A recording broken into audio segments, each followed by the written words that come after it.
Welcome to turning a moment into a movement.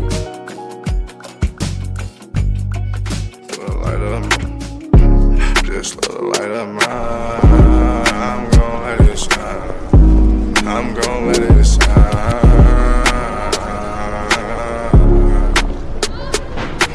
This little light of mine, this little light of mine, I'm gon' let it shine.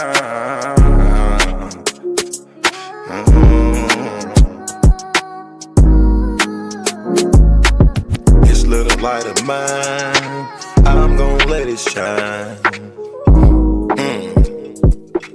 I'm gon' let it shine.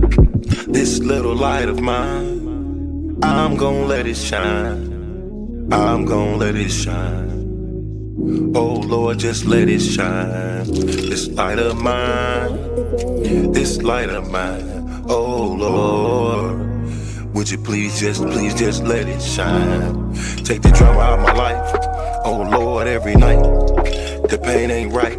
I wake up at night, I never sleep. 26, 10, and 7, that's just me. Every day I need a little seed. I need a little fresh air, man, I need to breathe. All I know is trauma, all I know is tickets. All I know is no visit, all I know is a mission to get straight up out of prison. Lord have mercy for me. Lord have mercy on my people. Preacher Mary Washington and all my real. Lord have mercy with my people. I pray to God, we really need you. When I was down bad, when things weren't going right, every time I prayed at night, I put my hands up in my face. I said, Lord have mercy, little light of mine. Lord God, please let it shine. It's the drama that I live in my life. I swear to God, I was a bad guy every night. 10 toes down, salute. Everybody suffering, everybody who trying to make a way. Everybody looking for the sky, everybody looking for that piece of pie. In a law library, I know what that feel like. Hoping that somebody get active and involved in your situation. Man, pop your collar and pray. Cause Lord have mercy on my soul. And they make bad guy father get out soon. And the rest of those brothers who be mobbing to child each morning. Oh man, I ain't going to this afternoon. Man, I'ma miss dinner today. I got a couple of noodles. You know what that feel like? Do you know what it is? And if you a victim of a wrongful conviction, suffered and served by Ken Worthy, then I know that you know what that pain feel like. And your mama know what that pain feel like. Your father know what that pain feel like. With that light, let that little shine. Let that light shine, a little light of mine. Bad guy, doughboy, we all these great people in this great world of ours. 10 toes down, salute. I appreciate you, bad guy. I appreciate you, we. I appreciate the tech. I appreciate everybody in the studio. We gonna pop off that LV, ooh-wee, cause that's what they be liking to see. But I hope you hear the missing when you see me fresh. Salute.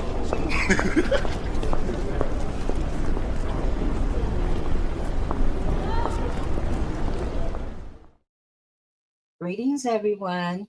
Thank you for joining us again on Turning a Moment into a Movement. And I am your host, J Love. I also represent the Justice for Gerard movement. And Gerard is my son who was wrongly convicted for a crime he didn't do. Innocent of that crime, but he went to prison anyway. And because of that journey with him and the journey with all of those that I met on that wrongful conviction journey, I decided that we needed to educate our community more. So I created this platform along with my friends, and here we are today. So thank you for joining us.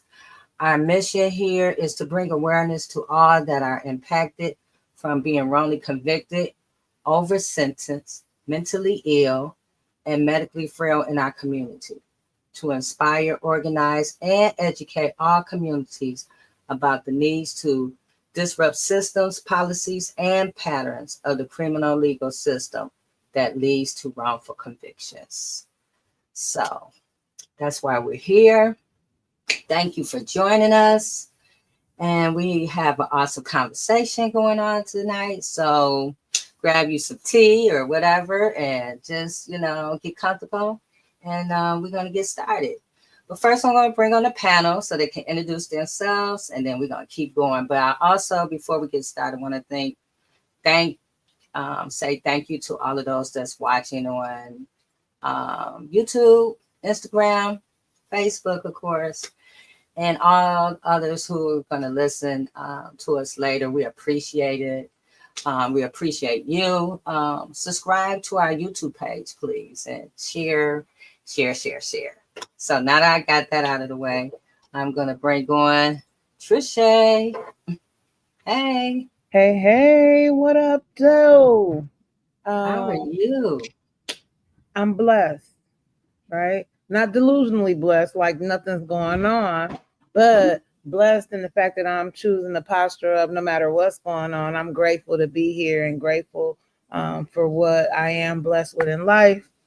I'm thankful for you, Jay, and this platform each and every week where we can uplift primarily wrongful convictions, but so much that is plaguing our community. And just want to say free Kenyon Clinton, free the Veazey brothers, D'Amico and Dennis Veazey, free Tamara Washington. There's so many, free Michael Lawson, free Crystal Clark, free Crystal Clark, free Crystal Clark. If you don't know her name, you will. Again, just grateful for this conversation that's getting ready to take place on tonight. Grateful for our guests and grateful for our guest panelists on tonight. So, yeah, I'm just happy to be here, ready to get into this conversation. Yes. I see Dr. Clay said, I had to laugh, reading Love Gangster. The love gangster. Yes. Hey, T, you look great. Okay. Hey, Dot. So, who's next? Hey, Leslie. Good evening. How y'all doing? Ray, how are you? Uh, I'm good.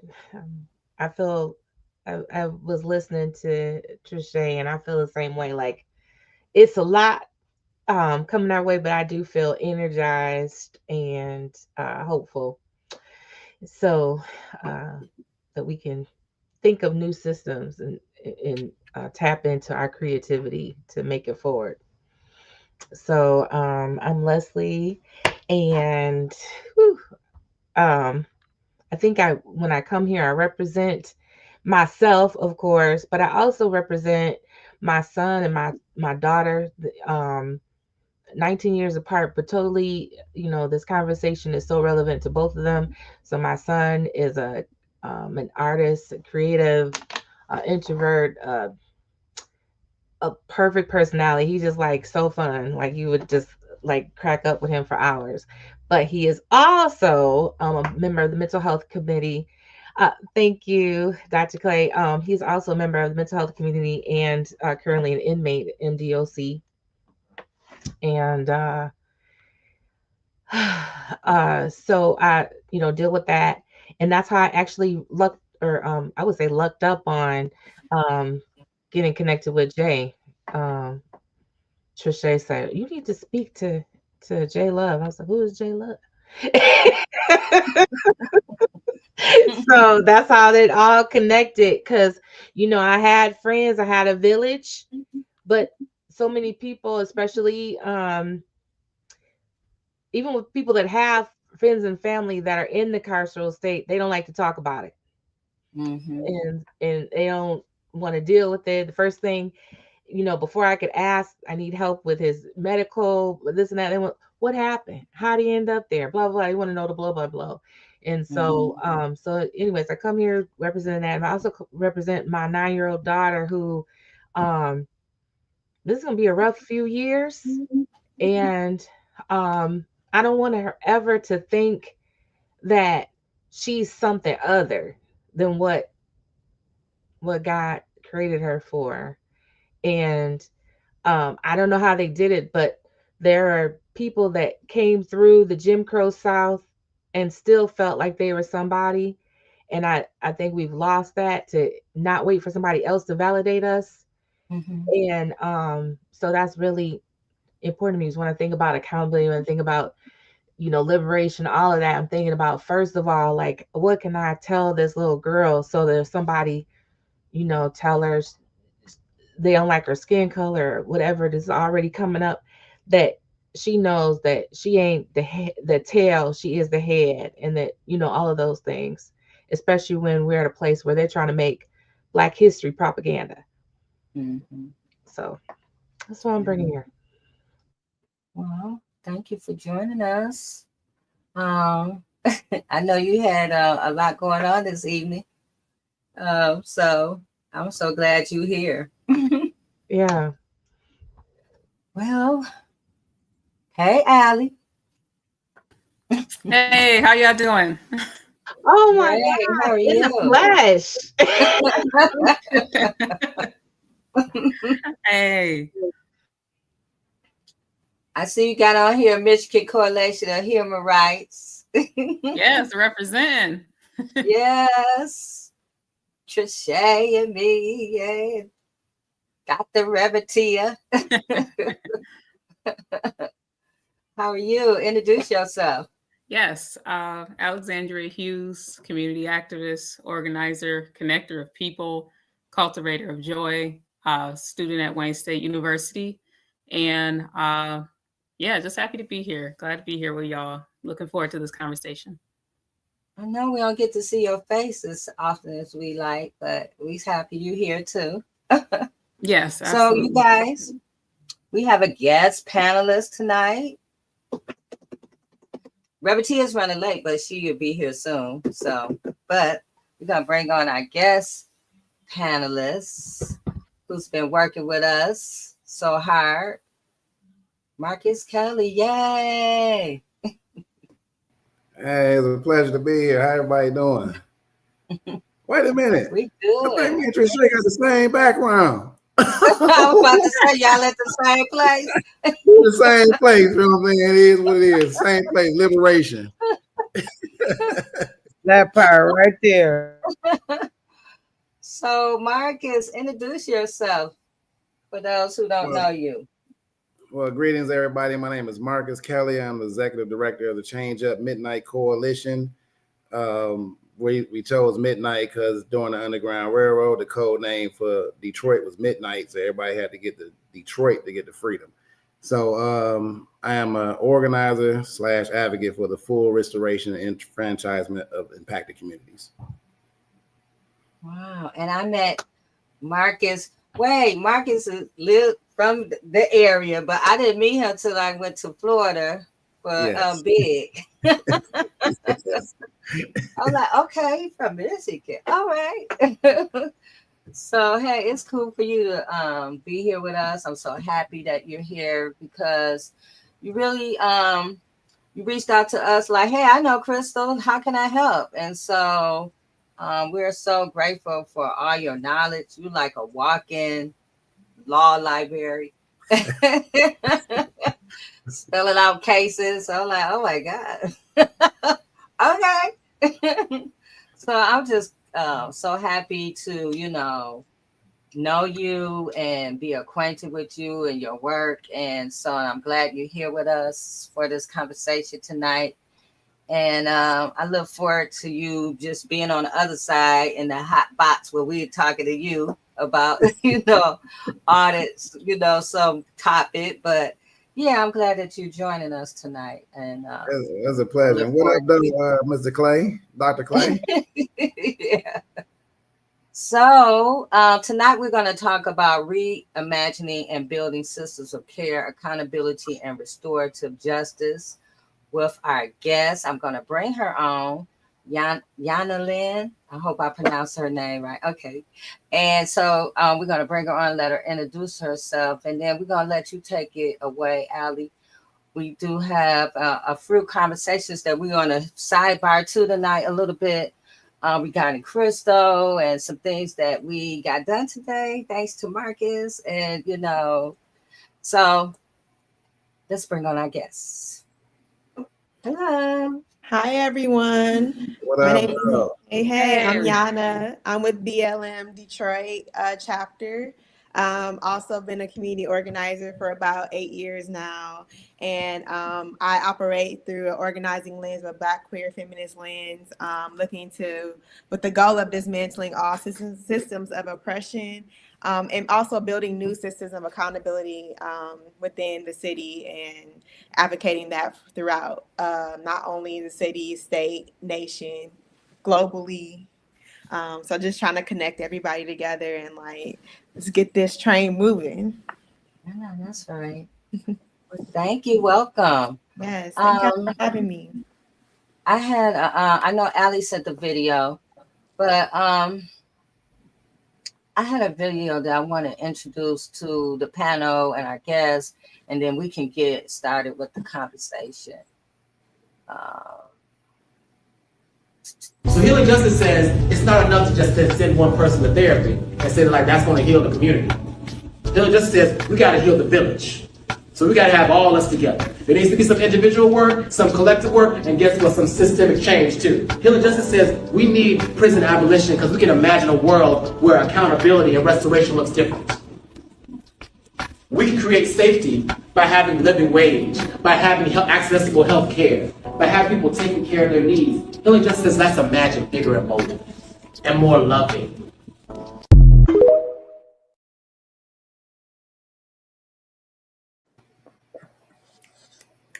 Y'all don't need me. He done said it all. Hey.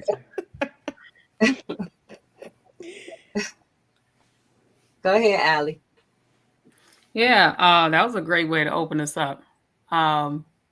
Yes, words I need to hear every day, because let me tell you, it's hard. It's hard with this current administration. But yeah, thank you, Yana, for being here. I'm looking forward to this. As you guys know, our topic is reimagining and building systems of care, accountability, and restorative justice.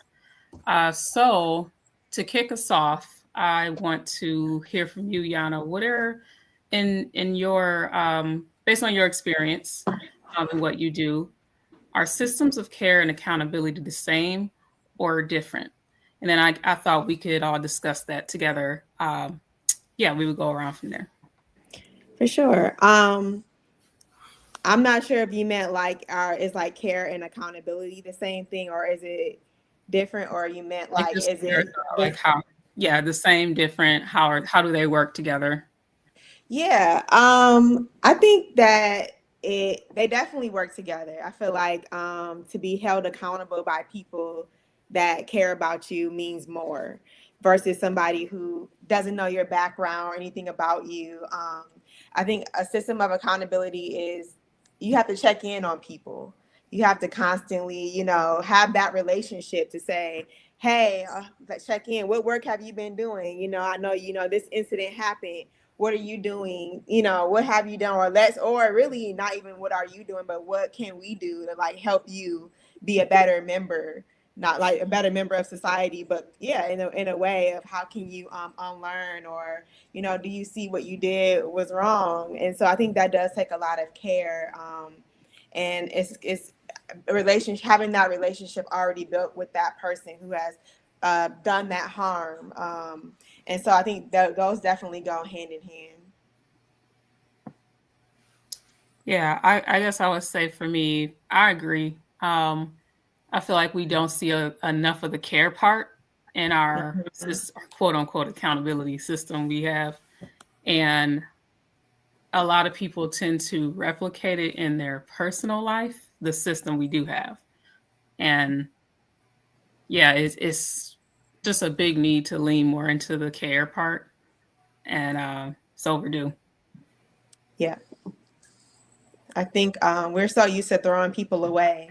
The minute somebody does something that hurt us, or we're like, get them out of here, call the police, prison, like let's just throw them away. But like we see, like that's not helpful in our society, with the mass incarceration. So like, what's the balance? And I don't think there is like, I do not advocate for prisons or police or anything. So for me, it does take a lot of work, even for like, I think about victims who have been harmed. Like this takes a lot of work to like be the bigger person and be like, I'm not just gonna, you know, I think it's okay to separate yourself from the person, but also allowing that person to grow and like get the help they need, real help, you know, and like maybe that looks like they need a hug from somebody they know, and you know, but you know, that does mean like we can't keep throwing people away or like or labeling people, you know, something because of what they've done, like, oh, you stole something, so you're a thief. But like, and how does that play into, you know, that person, like, you know, that self-fulfilling prophecy of like, well, people already think I'm this, so I'm just gonna be that. So I think it takes a lot of us just unlearning not to throw people away, because that's what we were taught, you know, zero tolerance policies, and you know, having no room for error. Just, you know, automatically you out of here, detention, or you're out of here, get out of the class or get out of the school. So I'm just definitely think we have to unlearn and kind of have a better understanding of what accountability truly is. Yeah. So Oh, go ahead, what is, Leslie.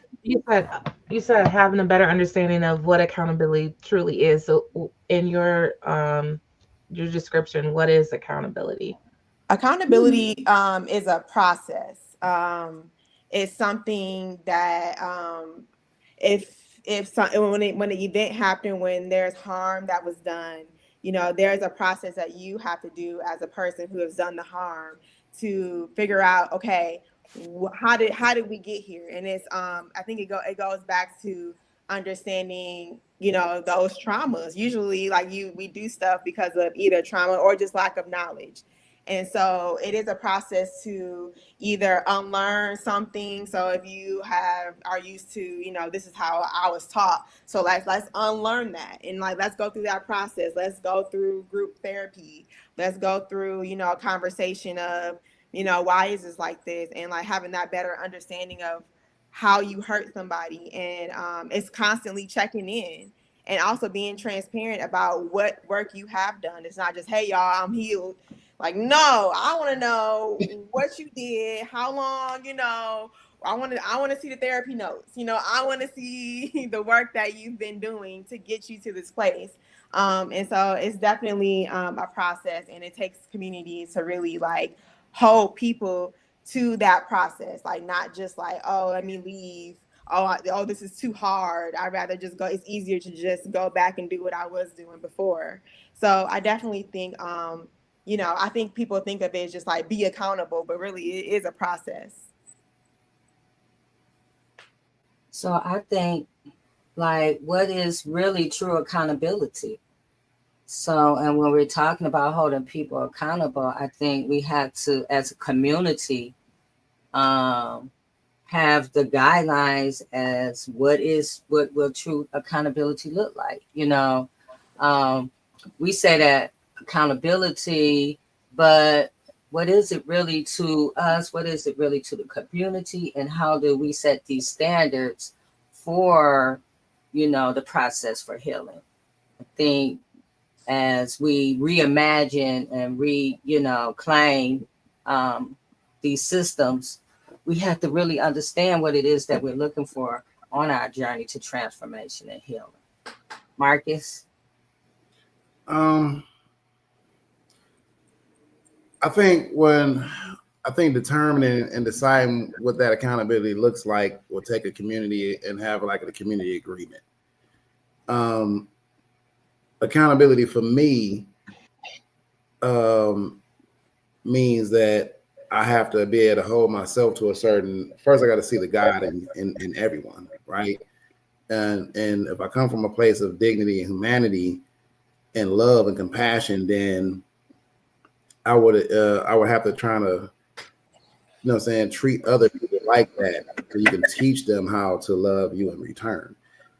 I was in a situation just recently. It just hit me and had my brain going. But I'm into with a few elected officials in Pontiac right now, and in the sense that I'm advocating for fair and safe housing for some survivors. And this particular elected official, Melanie Rutherford, city councilwoman, took and put the woman's criminal record on Facebook and put mine on Facebook. And in a conversation of safe and fair housing. So my thought was, I'm like, well, you're an elected official. Are you saying then that people with criminal records don't deserve safe and fair housing? So, and her response was, whatever I do on my personal page is my business. And I said, whatever you do on your personal page is who you are. And so holding somebody accountable is being able to love somebody enough to say, to correct them, because you don't correct nobody that you don't love. First of all, I don't think so, and to a certain degree, but it has to be able to be given from a place of love and compassion, but that person also has to be able to receive it. So for the most part, I think healing as a community, as an individual, has to be the first start, doing the individual work, so that you can go out in the community and try to spread that work and try to encourage people to, it's almost like modeling the way. Because I surround myself with people that will hold me accountable, but these people love me and they invest in me, and I in them. So, and that's what I would like to see in my own community. But we can't have any system that works for everybody unless we can hold each other accountable, minus the police. So we have to break down those particular systemic barriers that we kind of took on to, like what Miss Lynn said about we'd be so quick to throw people away. Is because we were taught that to depend on the slave catchers to come and get our brothers and sisters, not realizing when they come get your neighbor at nighttime, they come to get you in the daytime. So it's about breaking that system, that the state systems of punishment that we all kind of operate out of when we deal with each other. And it seemed like it seemed like, and I don't want to sound monitoring, but it seemed like we do that to each other so quick that, other than loving each other, in order to do this work, I learned that you have to love Black people in spite of, right? And a lot of people talk about a lot of different Bible scriptures, but they all miss the one thing: those that did that to the least of my brethren done the same to me. So as a community, when somebody harms someone in the community, yes, we go and we love on the person that been harmed. But let's go to the person who caused that harm and find out what they was dealing with too. And let's try to heal that. Because if he was smoking crack and snatched your purse and you throw him in jail and prison and he hasn't dealt with that addiction, he's going to come home and steal somebody else's purse. You know what I'm saying? Or maybe worse, because now he's suffering from post-incarceration syndrome. So, you know what I'm saying? So how do we stop this continuation of harm? It has to be accountability. But it has to come from a place where we love ourselves and love our community enough to even take the initiative to say, hey, Alex, I love you. I know what I did was wrong. How can I fix it? What that sounds like is what you guys are saying is at the baseline, we need to establish with the community accountability system we create, everyone has humanity. Everyone's lovable, everyone's worthy of life, love, dignity, freedom, all of that. And then comes the system of accountability. And just because you're being held accountable doesn't mean we strip all those things away. Facts. Yeah. Facts. I think, a big problem is that, tell you what, I'm going to bring a scripture in. Love your neighbor as you love yourself. We don't love ourselves. We're harsh on ourselves. Sometimes we are our own. How many times have you said, oh, I'm my own worst critic? Well, guess what? If you're your own worst critic, you will probably be somebody else's, right? And so when you look at it, it's the society that we live in, but it starts within. It starts with the individual. We're a judgmental society because as individuals, we judge, right? And people say, oh, I don't judge. No, you do. You judge. And I think it takes work daily, right, on ourselves and healing ourselves Also we like to come from this place of, oh, I'm healed. No, you're not. There are caverns of pain and traumas inside of us that we will be healing probably until we leave here. You might be in an active, perpetual state of healing, but nobody can claim that they are healed. We are all healing. And if we look at it from that lens, love our neighbors like we love ourselves. I tell people all the time, don't love me like you love me. Love me like you love yourself. Because if you love me like you love yourself, you won't drop the ball on me. You won't want to send me up the creek without a paddle. You'll go that extra mile, and we all deserve that extra mile. Key word, though. Key words you said, loving yourself. First, people gotta love themselves. Like, so many people are unloving to themselves, so they can't see how to love somebody else if you don't even love yourself. And saying that, you think, oh my God, what do you mean I don't love myself? Because you do things to yourself that cause your own self-harm. You can't even forgive yourself.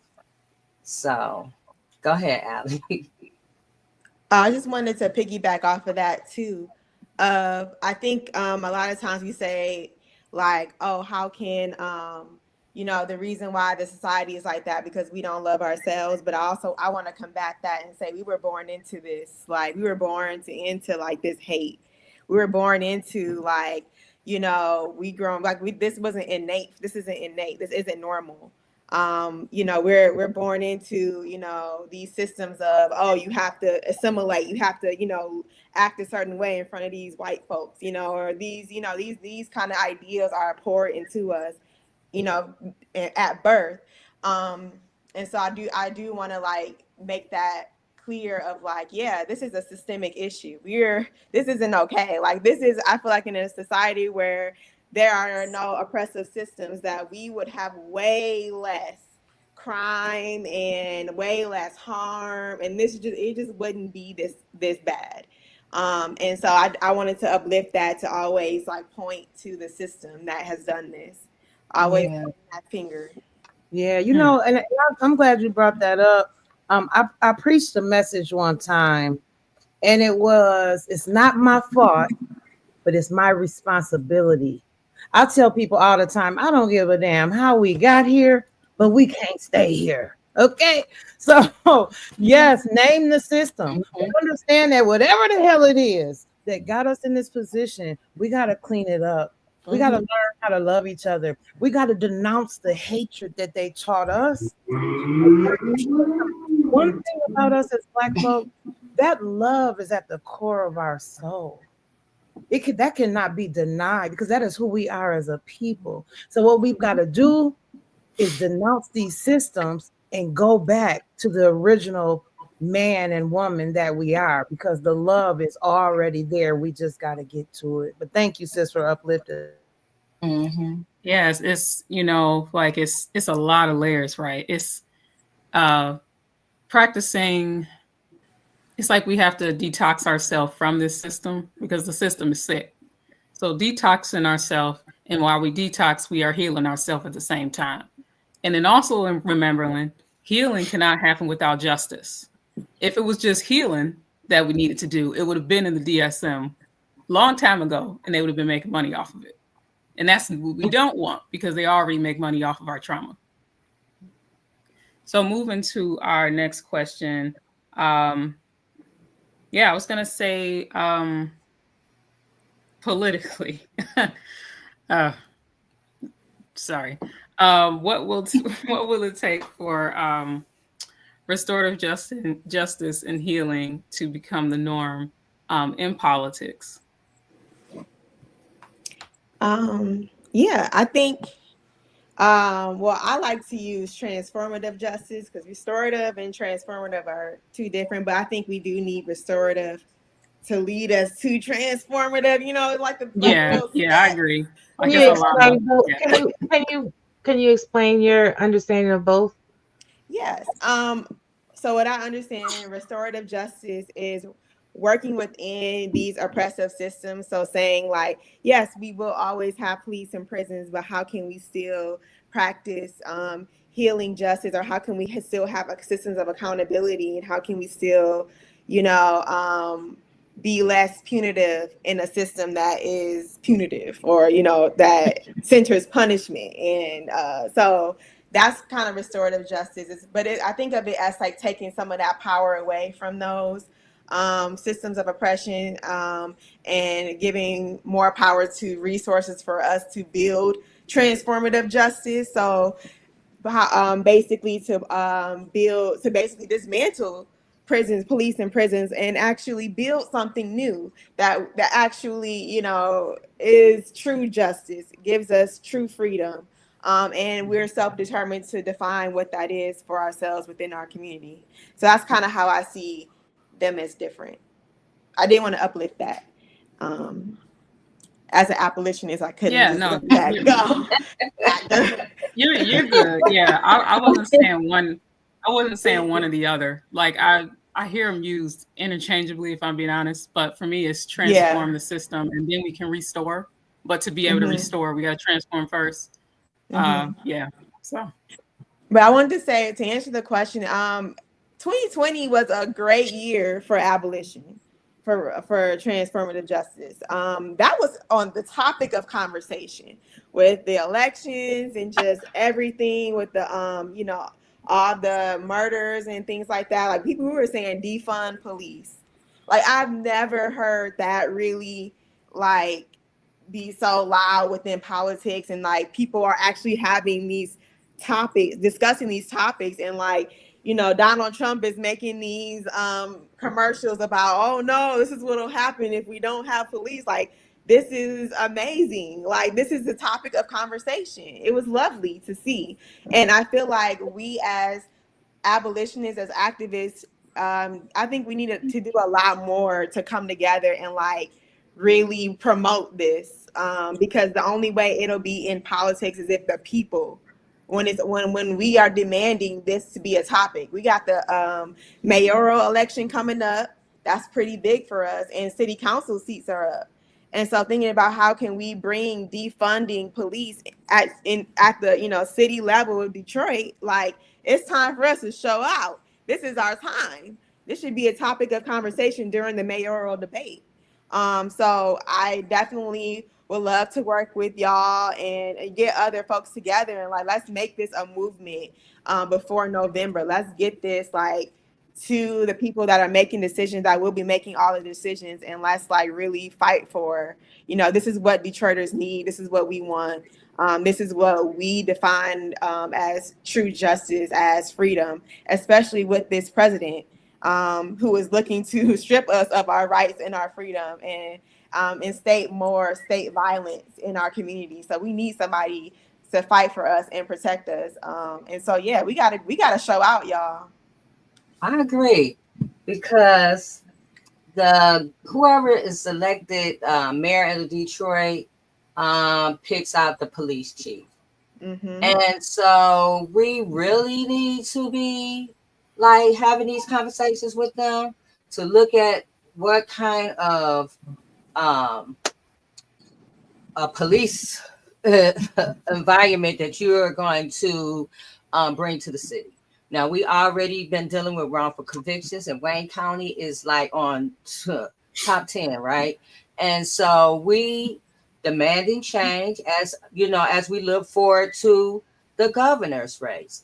And so we do need to be having these accountability questions, because as far as wrongful convictions is concerned, there has been zero accountability.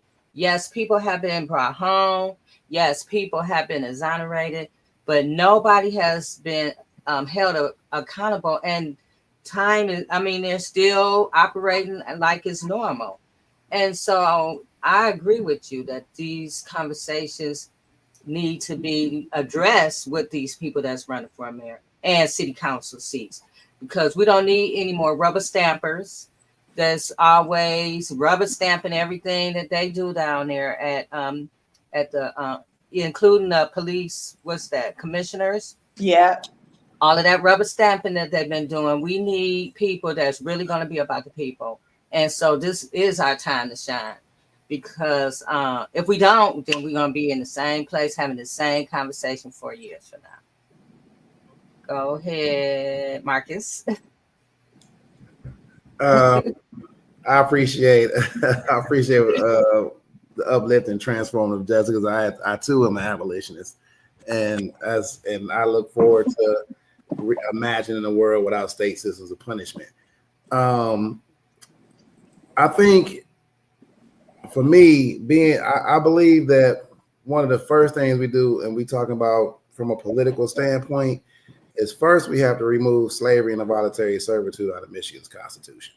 Yes. You can't reform any system that's built on slavery. On all of our harmful policies that is coming out of that particular language in our Constitution, all the policies derive from that. And even going back to slave catchers, which we call police now. So when people say the policing system is broken, it's actually not. It's actually working the way it's supposed to work. You know what I mean? It was supposed to capture, isolate, and kill if you have to. And therefore, that's the Article 1, subsection 9 of the Michigan Constitution and the 13th Amendment that says we abolish slavery except for those punishable for a crime. What it did was it created a monetary incentive to incarcerate. And so when you look at people like myself who've been a victim of wrongful conviction, after they stole those 9 years from me or 30 years from his brother, then they got all this free labor out of you, right? While on the other end, on the forefront, saying Mexicans are coming over taking your jobs, when it's actually prison taking them. Mm-hmm. You know, license plates is being made in prison, which are state jobs, which could have been for state workers, which can unionize, right? But if I can pay this person $20 a month for the next 30, 40 years without giving them any health care, any pension, any social security points towards the social security, working for 10, 20 years until you got a bad back, then send him home with no money and no social security, I've done my job. I got to give you $300,000-$400,000 back later. Hey, I done got paid from him. Go ahead, take them. Because they don't see you as a human being. They see you as property. And they are free to do with their property as they will, i.e., well, we have a situation with our sister, Miss Clark, you know, or when I was in there, when they was feeding us spoiled food with maggots. So in order for us to really be able to heal, first we have to stop the trauma, the harm. And the harm is going to have to start with our Constitution so that our elected officials can get into the mindset of how can we rehabilitate people who have never been rehabilitated or have never been rehabilitated, which is why I don't like that word rehabilitation. The system was never set up to actually restore anyone. It was only there for slave labor. And, you know, that Constitution, the 13th Amendment, created what we had: black codes, then Jim Crow, then segregation, then the war on drugs, and then now mass incarceration, now classroom to prison pipeline, which also created CPS, which created mandated teachers, which created all these different things. And now we have 48,000 laws that keep our communities oppressed. Because if you can keep poverty in a community, you can keep crime. And they need crime to come and kidnap our babies. So, and now we have a whole system of family, even walking off the chattel slavery plantation with trauma and bottled up trauma from all that they had to endure generation after generation. Then you have people coming home from being traumatized in the new slave building, which is prison. And now we're inflicting that trauma onto our children and onto our community. So we have never been able to feel free. We've always been in survival mode. So first we have to wake up one day and not have to survive. Yeah.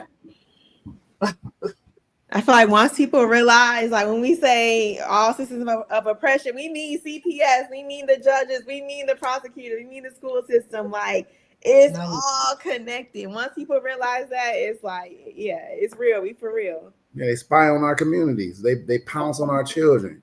They took It took they passed the No Child Left Behind, so you can pass our children through school that can't read and write. It took cursive out, so now you can't read the Constitution. You know what I'm saying? Because that was written in cursive, and now they can tell you what the Constitution means, other than you actually reading to see that it actually said that slavery still exists. You know what I mean? So it's just so much that we have to fix from a political side, but we need people like us, people who, like, you know, Brother Martin said, those of us who are closest to the problem, the closest to the solution, but the furthest from the power and resources to do something about it.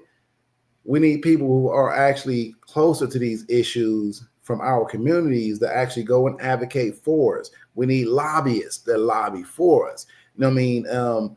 We need people in government that actually come out to your community, not in the suburban areas such as a Novi and say they've been to Detroit, or give somebody give a street name, but your street is still impoverished. And you know what I mean? We need somebody to actually come and say, hey, Ms. Hughes, how can I assist you?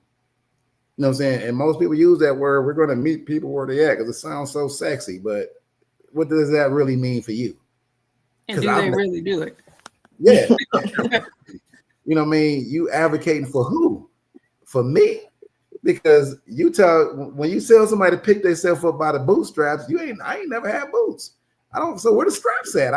Show me some boots with some straps so I can pull them up. You know what I'm saying?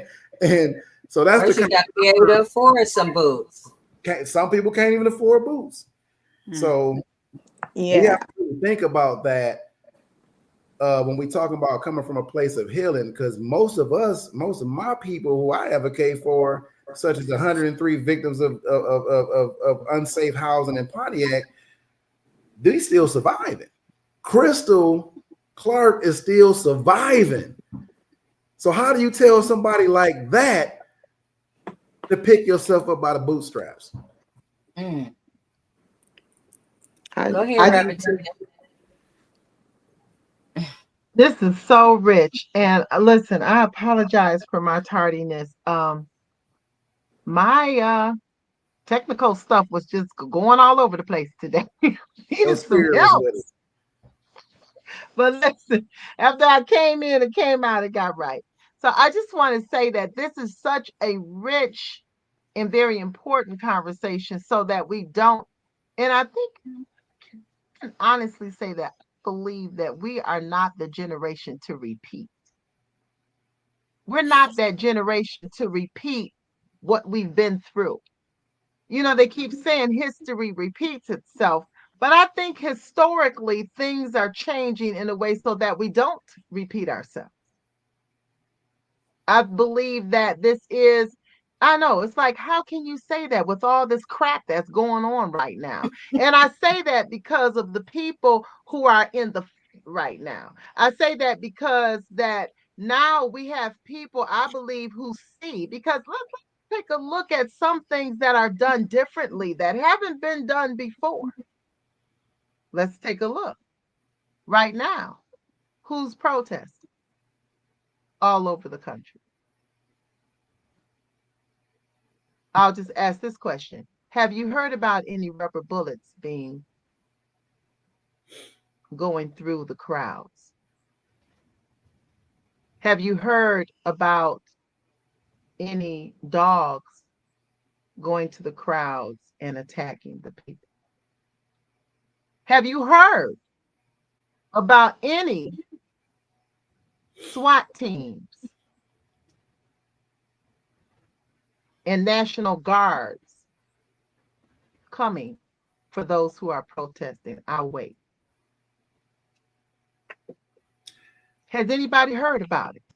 I mean, some people got charged with the RICO in Georgia, a RICO law for protesting now, and they got all these lists of organizations on the list now. Going to try to charge. Yeah, Georgia, we had our first activist that was picked up by ICE. What kind of activist was that? She was a Black woman. Okay, yeah. My point exactly. I'm talking about all the other thousands of people who are not Black. Have you heard them being held? Have you heard them going to ICE? Talking about too. They popping up. at these town hall meetings and everything, and They at the town hall meeting, they cussing people out. They are doing everything possible. Have you heard our Caucasian brothers and sisters? Have you heard them being accosted by the police? Wake up, Black people. Wake up. I think to you, they come for us. Mhm. And that's what I need people to know. The only way this can do this again the same way and repeat history is if we keep going out there and being on the front line for them. Okay, I see what you're saying. Okay? Because these policies are not just affecting us. They're affecting middle class, and they're affecting people who are not super wealthy. So what are you saying, T? Are you saying not? I'm saying don't be in the front line no more. I'm saying the protest needs to happen within. I'm saying that a lot of people are protesting from within. I'm saying that we protest by changing what we're doing in our communities. That's what I'm saying. I'm saying that I see people coming together in the communities. I'm saying we have to protest by how we go to the to the polls. That's what I'm saying. Go ahead, Marcus. Go ahead, Marcus. I know you want to No, jump in. I feel it. I feel like we're playing jump rope. You know, I would say go like this when I'm getting ready to jump in, and then I would get that time. double dutch tip. Can I go? Can I go? It's your turn, Marcus. I would say, to a certain degree, I'm with you. I feel like one thing about us as Black people, we support everybody else's movements except for our own. Well, we support everybody else's movement, but they don't support ours. That's how I feel. It's been like that even when we was fighting the war back in the day, thinking we was fighting for our freedom, and they put us on the front line, and we got killed off so much and still to get love and respect in our country. I think when I had to do I did a panel one time with a community of Arabs one day, and they was asking for support of, I forgot what was going on in that time, and I'm like, the sad part about it is y'all asking for our support, but we dying here in America, and you won't stand with us here. Like, right, we are dying. We have ancestors still at the bottom of the ocean, and we are still dying over here, and you won't stand with us. But we are so loving and compassionate. We stand with everybody because we do believe that when those that done it to the least of our brethren done the same to us, but a lot of other people don't feel the same. And not realizing that ain't nobody free until Black women are free. So if you don't understand that part, then you can't understand where I'm coming from when we talking about abolition and liberation. If you can free Black women, everybody on this planet can be free. Mm-hmm. You know what I mean? And until somebody gets in a place of that, it's gonna be hard to be on the front line with somebody, because I'm always have to look over and say, "Is you still with me?" Because you got some people in here that don't think Black women should have rights. And if you think about slavery and being property of other people, the government still has control over women's bodies. So we still talking about property. So if we can free Black women, then hell yeah, I stand on the front line with you. I know you're on the same page I'm on. So I want to speak on that a little bit, because I can't necessarily say I haven't seen folks that don't look like me fight for my cause, because I've literally in 2020 did suburban organizing in Dearborn and Livonia and also in Ann Arbor. And I saw a lot of white folks show up. I saw some Arab folks show up. I know some groups in Livonia that's still active today, and they primarily white. So I can't necessarily say that they don't, but there has to be an understanding. You have to know who deserves freedom the most to know how we all can get free. Speaking to your point about Black women, you have to know that in order to know. And on the point of politically, how we can transform the systems. my mind went way past that. I started thinking about the Electoral College. That was born off slavery. And I think we have to be 3 steps ahead, not 2, 3 steps ahead.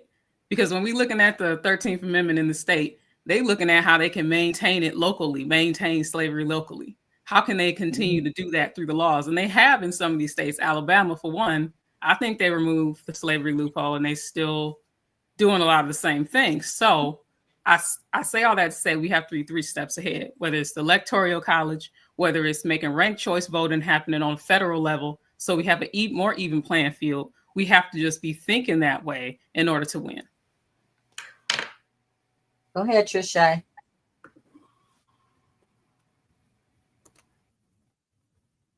You still muted.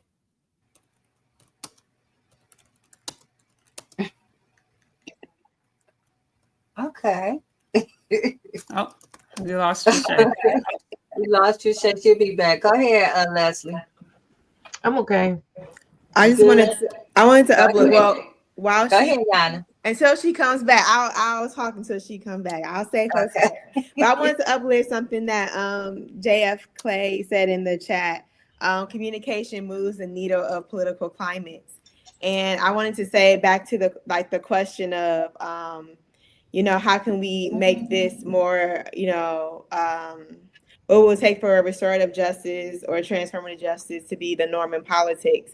Thinking about media, we need to make a Tubi movie about like a world without police. I want to see that. I want to go to that movie. That's not a bad idea. I want to see that movie. I need to see more images, more art that is surrounded with about like a world without police, prisons, systems of oppression. Like, I want to see that movie. I do too because it'll allow you to reimagine and see it, and once you can see it, you can be it. But if people don't have the vision, they just go back to the status quo of things.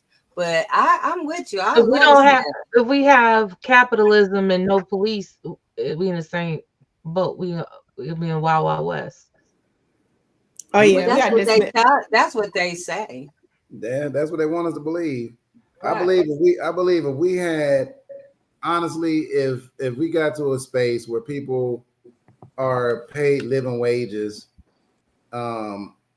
that can actually care for their families and stuff like that, I believe, first of all, that is mostly the root of crime, of poverty. Mm-hmm.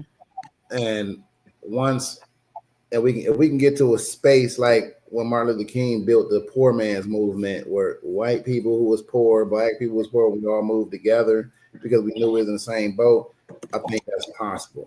But imagine a world without police. First, we have to really strip those shackles off our brains to actually see a vision of what life could be without them. Because if you think about it, police is the largest failing system, but they get the most funding every year. Any other system that fails, they might stop the funding. In Oakland County, they get $250 million appropriated every year, yet they still, in Pontiac, still murder innocent black men. They still got so many wrongful convictions. Crime still persists. You know what I'm saying? Isn't that? Yet they still get 30 more million this year, an extra 30 more million that year. And when they bring in money for mental health treatment, the mental health funds that supposed to came, they get that and say it's for sensitivity training. So I'm like, and yet you got the woman and kids that froze to death and died because the police failed them and talked all on the thing saying, these people that won't in Pontiac just won't die. This is a cop saying this, and they go get some more funding. So it's like, we know what they put in for because America doesn't feel like they can live without slavery. Period. It's a $1 billion industry. We are just property to them, to the masses, and we bring in a lot of industry incarcerated, and then we can legally discriminate against them. Thanks to the Dred Scott ruling that's still alive, that we 3/5 of a person and things like that. It makes it legal to discriminate when somebody got a criminal record. So Now we don't have to we can keep them in this box, in this life cycle of disenfranchisement, because we get more money off them if they poor. Who do you think frequenting McDonald's and Kentucky Fried Chickens and all these Family Dollars in your neighborhoods, and and Arby's and the dialysis right there too? Because we frequent them because we poor. Right. we can't afford a grocery shop. You know, so not at a Whole Foods state, a place with healthy food. We buying quick fixes. We buying hot and readies. Now we got diabetes, high blood pressure, and all that. But you notice, for our communities to be so impoverished, that's where they put the most restaurants and stuff at, fast food places. I want to make sure Yeah, you and get I back to think- Trisha because go ahead, Trisha. I don't know who that was. Yeah, I totally different from what I was getting ready to say, but I keep hearing the word reimagine, right? And I think what happens is people can't reimagine because they can't even imagine. Yeah. How can we, I'm telling you, the mind is so powerful. I think about how people say the Willie Lynch letter is not real. No, well, no, because some of those effects now we are seeing now, right?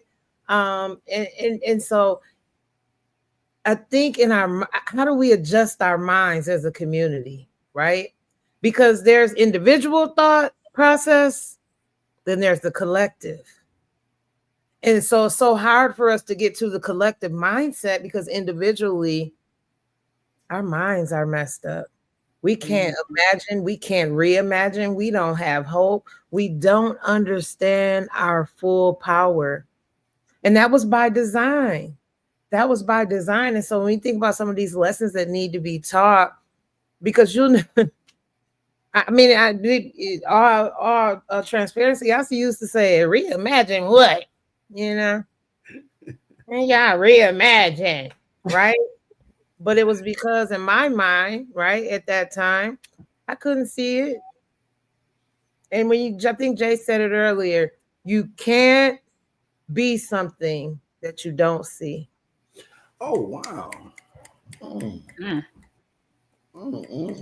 To your point, Trisha, it's I feel like 2020 was when people started that fuse was lit and people was like, okay, I'm reimagining.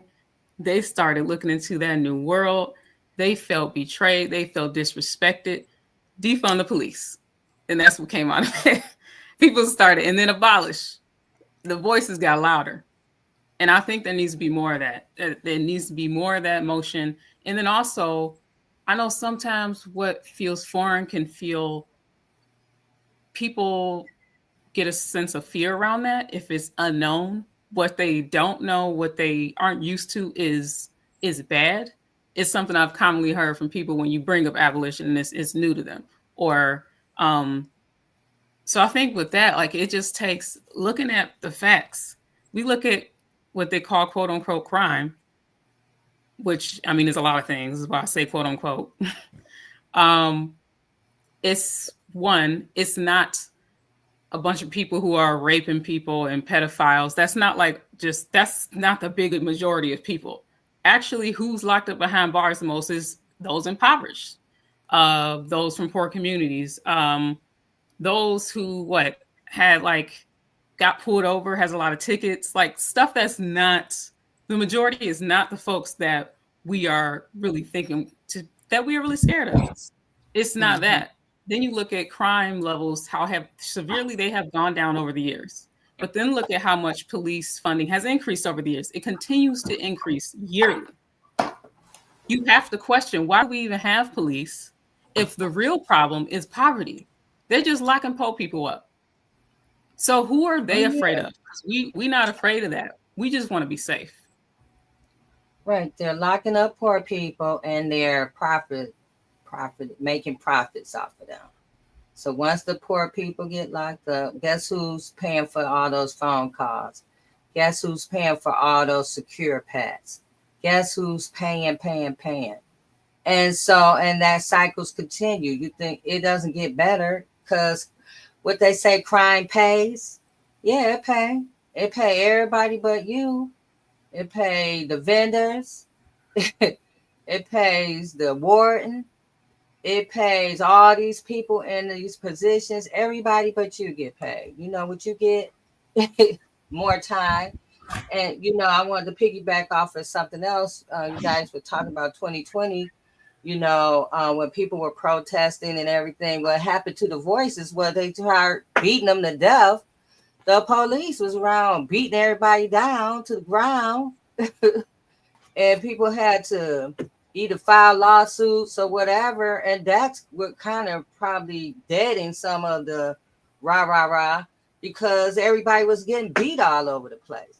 So now you got fast forward to now 2025, and we like, hey, stand down. We done got beat about 4 years ago, the hell out of us, every time, or we was on red alert every time we went out on the streets, protesting, or we were following the governor around to all these town hall meetings talking about reform and all of this stuff. And now look at us right now, where we are in this position. And that's why people feel disgruntled and disconnected.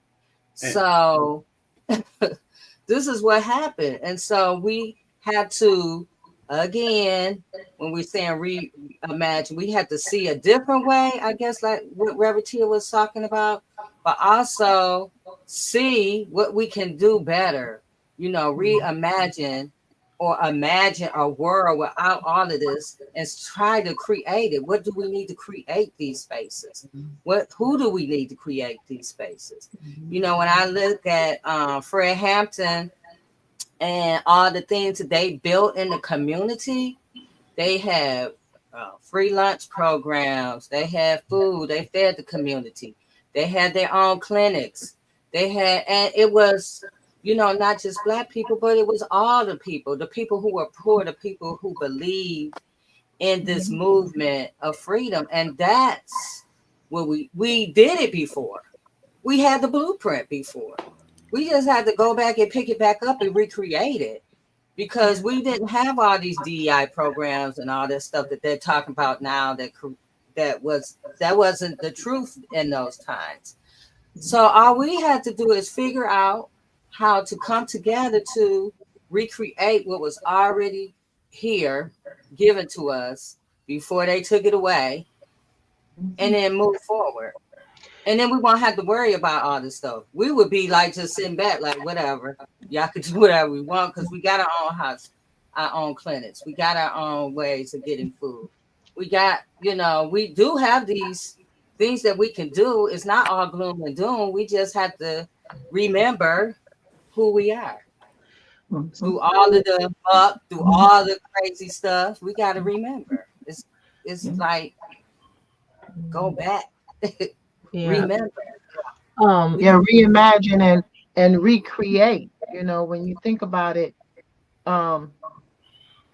we have to reimagine and then recreate again. But think about those areas, every area of living and giving that we had. And then think about and see the monopoly that has taken place and has chatteled us in as slaves under that new policy or under that new way. Let's just take hospitals right now. Just think for a second. When I was growing up, there were hospitals in the city. There were hospitals in each community. So you didn't have to go far for if you broke your leg, if you if you had mental health issues. See, they keep acting like mental health has come a long way. We have gone backwards. And we had mental health components at the hospitals that were in the community. And today, what do you have? Systems. You have healthcare systems, right? And you have one monopoly after another. And it changes according to whoever comes in and buys them out, right? We have systems. Think about the system. Grocery stores. We used to have mom and pop grocery stores. I remember going down to the corner for my grandmother to go to the market. The market was in the community. I had a little note that was pinned to my shirt. So Miss Carter could just go ahead and read it and get the groceries off. My grandmother gave her the money, put the change in the bag, and I walked back. Do we have those today? Not as many. You have what? Markets, you have systems, you have capitalism. So the community idea, or the idea of community, has been almost dissolved. When I think about how we react as a community, when you think of the battered wife or the battered woman syndrome, put it back into our context.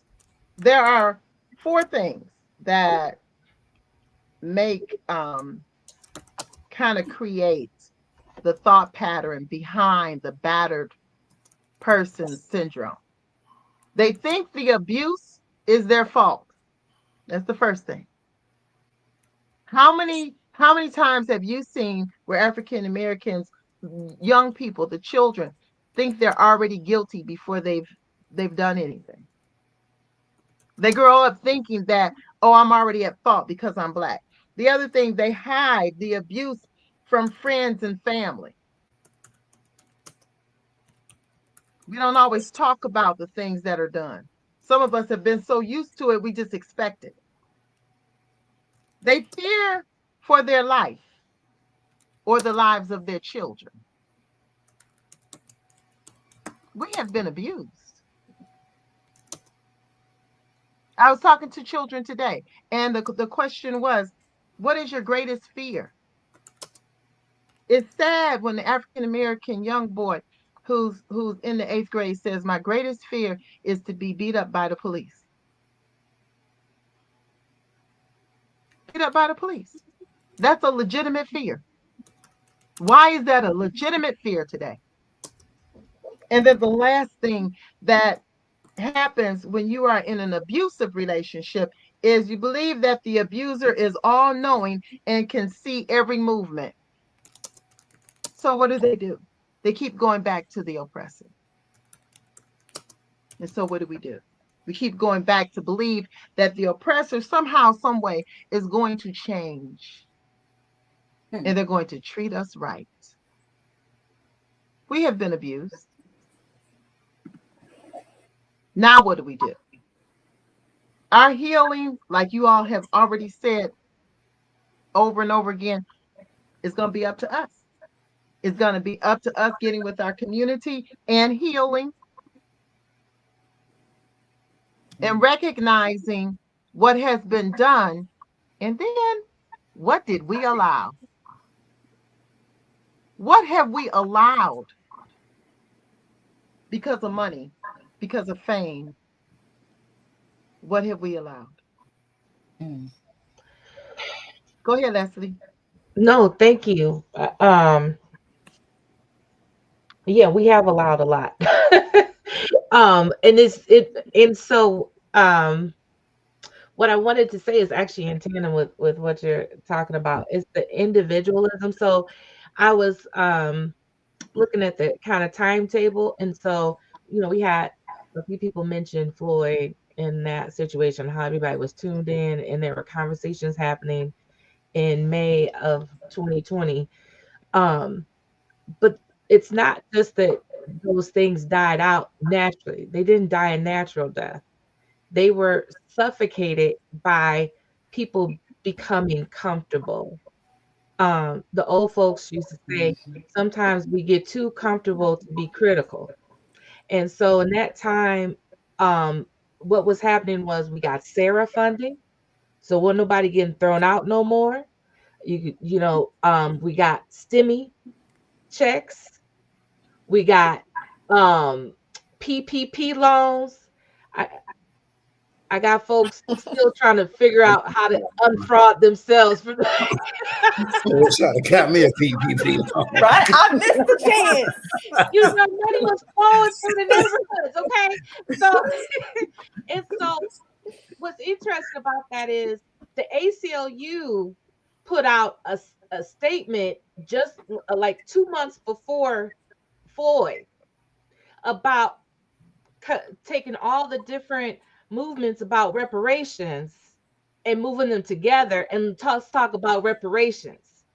The reparations movement got lost in, I got $1,200. I'm not going to no meeting about reparations. You see what I'm saying? This conversation. I just got $7,000 from my loan, and I ain't doing nothing but making crab legs once a week out of my apartment. So I'm not. So what you saying, Leslie? We got bought off. We got bought off. We got bribed. We got dulled down. So we can talk about whoever, outside of our environment or outside our community rolled back DEI and this and that. We rolled back. We rolled back our initiatives. We rolled back what we were supposed to be focused on. We rolled back on having our eyes on the prize. It was a moment to breathe. It was a moment to breathe for a lot of people. You know what I'm saying? Yeah. It was a moment. But what Marcus say? I got a pivot that said, we're gonna wake up one day and not have to survive. For some people, that was Christmas of 2020. Wow. Give me a PPP loan. Wow, that was good. That whole year. Oh my God. Where got that money? I'd have fed all these people. Dr. Clay said we shot ourselves in the foot for sure. Yeah. I also want to to that point, like, think about liberalism. Like, as soon as here comes Joe Biden, Kamala, the pacifiers all. We was just getting, and I feel like we got to speak to that too, because I feel like that was a big part of, like, folks being like, okay, now we're free again, you guys. We can relax. Yeah, you know what? I'm like, no. We didn't get free work for dang. It's like that. It's like that maintaining. It was like extreme racism to status quo. It's still bad. It was a harm reduction strategy, though. Because anybody that follows, we knew this was coming. I mean, this wasn't like, these are not surprises. This is written out in 900 pages at length. I think, honestly, first of all, see, we get to talk about the Kamala and Biden. I kind of want to be careful because I'm the only man on this call, but I'm gonna be straight up with y'all. Oh, I don't like you. Go ahead and say it. Look, I love black women, but I know. I voted for Kamala. I did vote for her because I knew what Project 25 and Agenda 47 was going to be, which is we in Agenda 47 still right now, the first 100 days. Mm-hmm. However, I can honestly tell you that they demonized the whole justice impacted community when they said we don't want to have a criminal in the White House. Yes. Yes. After him, I will agree. Yes. Try to steal democracy. You chose instead to use prosecutor versus criminal, and we don't need a criminal in the White House, which means the average Joe, the average man, doesn't deserve housing, a job, and whatever. So that was like. And it also pushed up against the alleged second chance that you think that we all deserve. And it's like, you just demonized all of us. And, that is so true. And then she only had 90 days to run. You know what I'm saying? So it took me back to where the Republican Party and the Democratic Party first began. When the Republican Party was abolitionists and Democrats were Ku Klux Klan.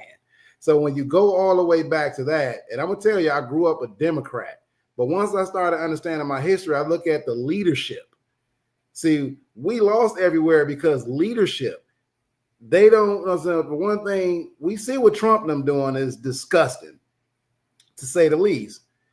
but they appealed to a certain base that went against their own self-interest and values, and now they are being deported and all kinds of shit. But they went against their own self-values because they didn't want to vote for a Democrat, especially a black woman. You know what I'm saying? So shame on y'all. However, Democrats never really had a message. They never really had a black agenda. In fact, I can honestly tell you right now that our slavery resolution was about to be in the House and the Senate right now, and our only opposition right now is Kimberly Edwards, and she's a Democrat. So and I'm like, so when you really think about it, it takes me back to, do we really believe we free? Can we get to choose our own master, Democrat or Republican? Because at the end of the day, everything that passed, we don't see it. Mm-hmm. We don't see nothing that they actually give us. Yeah, they might give us a kibbles and bits. They might give us something to pacify us. Every year they come around and we don't see them for another 4 years, pimping us for our vote. I'm tired of being exploited. And I'm tired of being resilient. I'm tired. You know what I'm saying? So, and that's what we've been forced to live with. But I think, honestly, I voted for it, but I think Kamala was a terrible choice. I believe Biden was a terrible choice. You know what I'm saying? I haven't seen, the only real person I really respected was Obama, and he still left the White House without giving us a direct right to vote. We still have to get our rights to vote renewed every 50 years. Right. I ain't gonna lie. They dangle the carrot of the George Floyd bill in front of us. Yeah, so and like, oh yeah, we was like, all right, because we was on here talking about qualified immunity, and yes, we won't qualify, and that was just a dangle because we didn't get nothing to look like what we wanted. Never do. No, we didn't get what we looked. We got a fake bill. Look at what happened last year with Democratic leadership. Yeah, we went to rally in Lansing because they said they're not passing no criminal justice reform bills. Right. And who do you think that impacts? Poor people. Right. You know what I'm saying? Exactly. Our community, for the most part, but this was a person that looked like us and a supposed person who they parade everywhere, big Gretch. But we talking about Democratic majority, and we ain't getting nothing to help our community. So our Democrats qualified immunity their own self in the foot because we allow them to play in our faces. Let's just be honest. We allow them to play in our faces. We don't call them out, call them in bull crap, and just all this nicety stuff. Yes, I'm nice, but guess what? When it comes to accountability doesn't lack love. Love doesn't lack accountability, right? And so we got to get to the point where we are honest with people about what our needs are and to stop playing in our faces. I mean, this goes all the way back to the Civil Rights Act. You know what I mean? They rocked us to sleep with that. Somebody else saying something in that backyard. Is it? Uh-oh. I got an intruder in my backyard. I got to go. I'm sorry, y'all. This is not a dream. Okay. Right. We're gonna check back in on Trisha. I was but to her point, when she was saying like the whole like we don't call them out, we call them in. I'm like, for politicians, it's different. Okay, it's not like we talking about our sister, our friend. No, we calling you out because you got a little too much power to be moving how you moving. So yeah, we gotta call them out for sure. I agree. For me, like I knew, like just these people ain't our friends. They not our friends. These elected officials not our friends, and there's a lot of people that confuse that in the community. Like some people I'll be looking at like, what are you doing? And it's let me tell you, getting awards and stuff. I'm like, I mean, like, what? You're not doing enough for me, or that will block me. That have blocked me because I was like, it's some situations where I've been defending Black women, and I see a literal quote unquote community leader or whatever, because I'm trying to be messy, prevent me from holding a judge accountable, a Supreme Court justice, Michigan Supreme Court justice, may I add. Right. So it's like these people ain't our friends. I don't care how much they do for you. That's their job. That's what they're supposed to do. And quite frankly, they owe us more. Yes, I don't know how she be getting all these Black women activists in her back pocket. I'm like, is she paying? Yes. Yes. Yes. How are all these people behind you? Mark is like, yes. When COVID happened, she was like, y'all don't need water. They would sell their child, you know, for a couple That's dollars. horrible. That's horrible. I'm telling you, they will, because I see somebody, they had an old raggedy hoopy. Next thing I know, they had a brand new car, new position, and, and they just, you know, like, what the hell happened? Who paying you? And they all, you know, governor, right, like, like I thought we was how they, you know, how they represent, because of, you know, they got a couple of dollars, and so forget y'all. And again, we don't know who we are, so we'll sell each other out so quick and be gone. I really want to I see Trisha's back. I really need to get to Crystal. Rabbitier and I met Marcus up at Pontiac, and we thought we were going to talk to the governor, but we talked to her people. And Marcus, you can talk a little bit about that event that we went to today. So the event was, they called themselves coming to talk to the people of Pontiac. It is because we had sparked a fight. Well, me and a few victims or survivors of the housing issues that we have had sparked a fight. I filed a few lawsuits on their behalf. So they decided, okay, we're gonna come to Pontiac and we're gonna listen to Pontiac. But if you look in the meeting, Jay, it wasn't that many citizens there, was it? Mm-mm. It's because, like I told them before, y'all always talk to the same people. You know what I mean? You don't never really get in the community and talk to people. Why don't you go to the housing projects where the things are actually happening at? So they're gonna do it again on the 31st. Seniors. Yeah, they're coming back on the 31st, and Gretchen and will actually be there this time. But that's what they thought that they fix was gonna be. Yeah, Gretchen is gonna be here.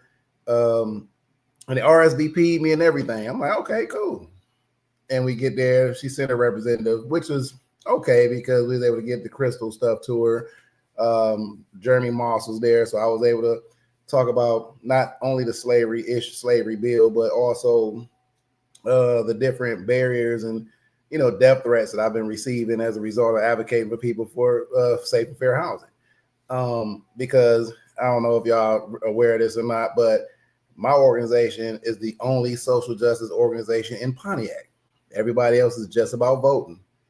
That's it. It's voting and programs for children. And when I came out and started going after and holding people accountable, it was death threats.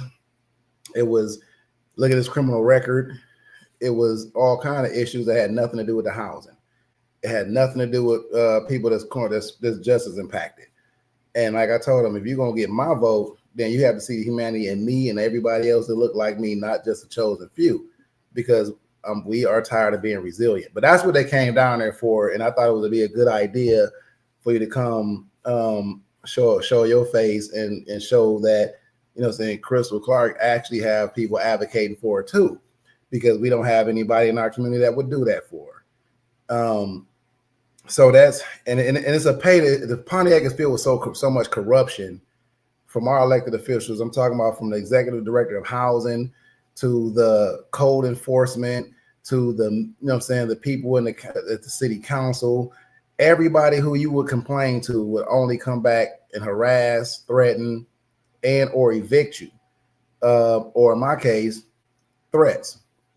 So it's like, you know what I mean, that's what they got there, which meant that I had to actually go up to the governor's office, to the attorney general's office, and to the prosecutor's office to say, hey, come down here, we need your help, because our elected officials don't hear us. And if you ain't got enough money, you're not gonna get a business in here.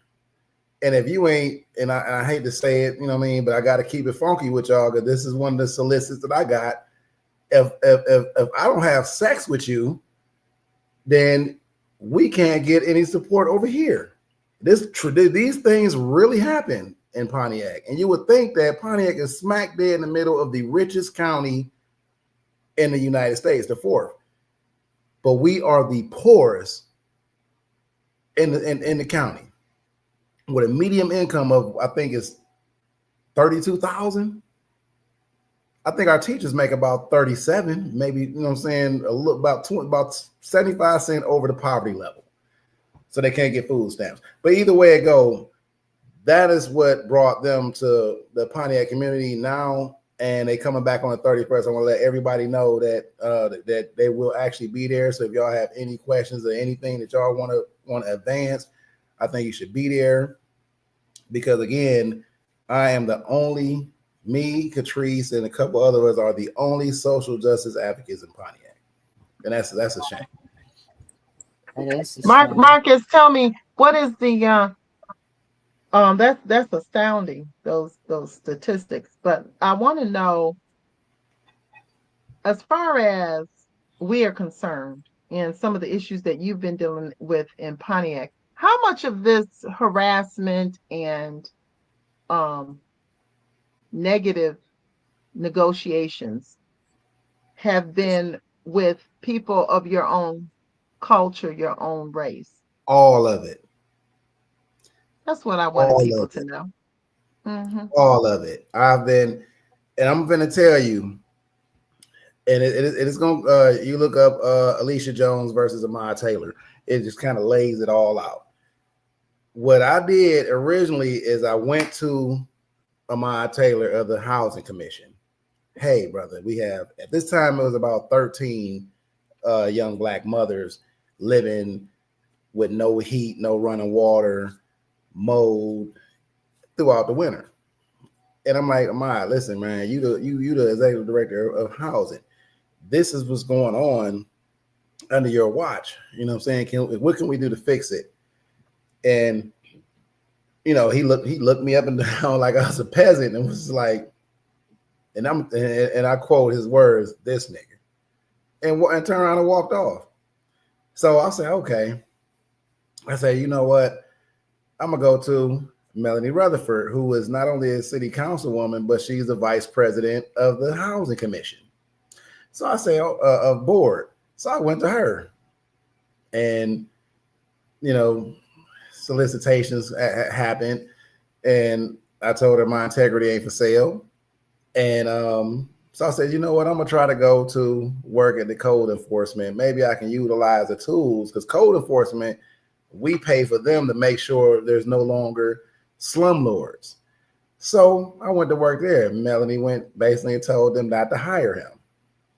Now I'm overqualified, but you know, no job. I'm like, all right, cool. So when I seen I couldn't do neither one of those things, I went to the mayor and I brought 13 victims to the mayor. He said, I'm gonna do something about it. He went and talked to somebody, and they started getting threatened with evictions. So finally, we spoke out. I'm like, you know what? I went to the victims. I said, listen, we had to speak out now, because in order for us to get anything to happen, you have to actually start addressing it publicly. If any, I know you know Alexandria, the arc of escalation. So now we went on a podcast, and you know, it was me and one of the victims. No, in fact, before we did that, Melanie Rutherford called me through Facebook on my phone, threatened me. Then seen me at the library, came over there, threatened me again. So I'm like, you know what? I'm finna start blasting y'all. So I took her on there. We do the podcast, talk about her issue with housing and how she's been threatened and humiliated for fighting against that. And turn around and they do their own podcast, and instead of addressing the housing issue, they threw our criminal records up there. So I'm like, all right, so I go to the city council and I said to meet, and I said, are you saying that people with criminal records doesn't deserve safe and fair housing? Because that's what you're telling us. At this time, it's 103 people now. Because now when people see it speaking out, now everybody's coming out.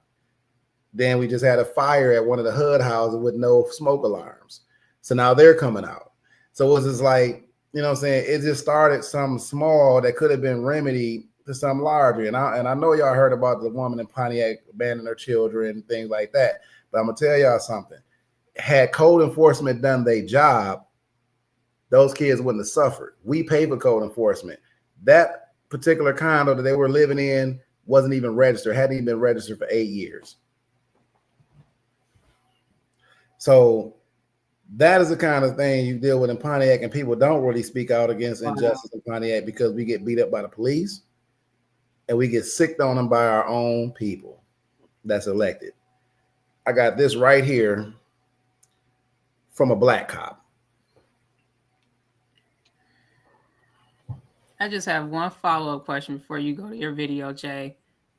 So with Pontiac, you said, well, with Oakland County, you said it's the richest county. Pontiac is the poorest city in the county, and it's the largest, has the largest Black population, right? No, Pontiac had the in the Oakland County, yes, but now, yeah, that's what I'm saying. Yeah, before ICE got sicked on our community, it became more of like a 65% Mexicans, and you know what I mean. But now it's kind of shrinking again, as and everybody kind of aware of, they stopped going to school and stuff like now. They can't even really come out the house. You know what I mean? But yeah, predominantly yes. This is a black, black and brown community.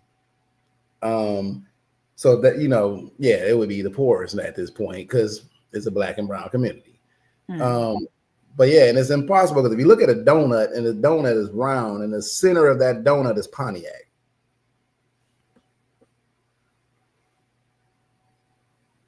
I don't know what just happened, but it was dope. That was a drop the mic. I thought Marcus had something.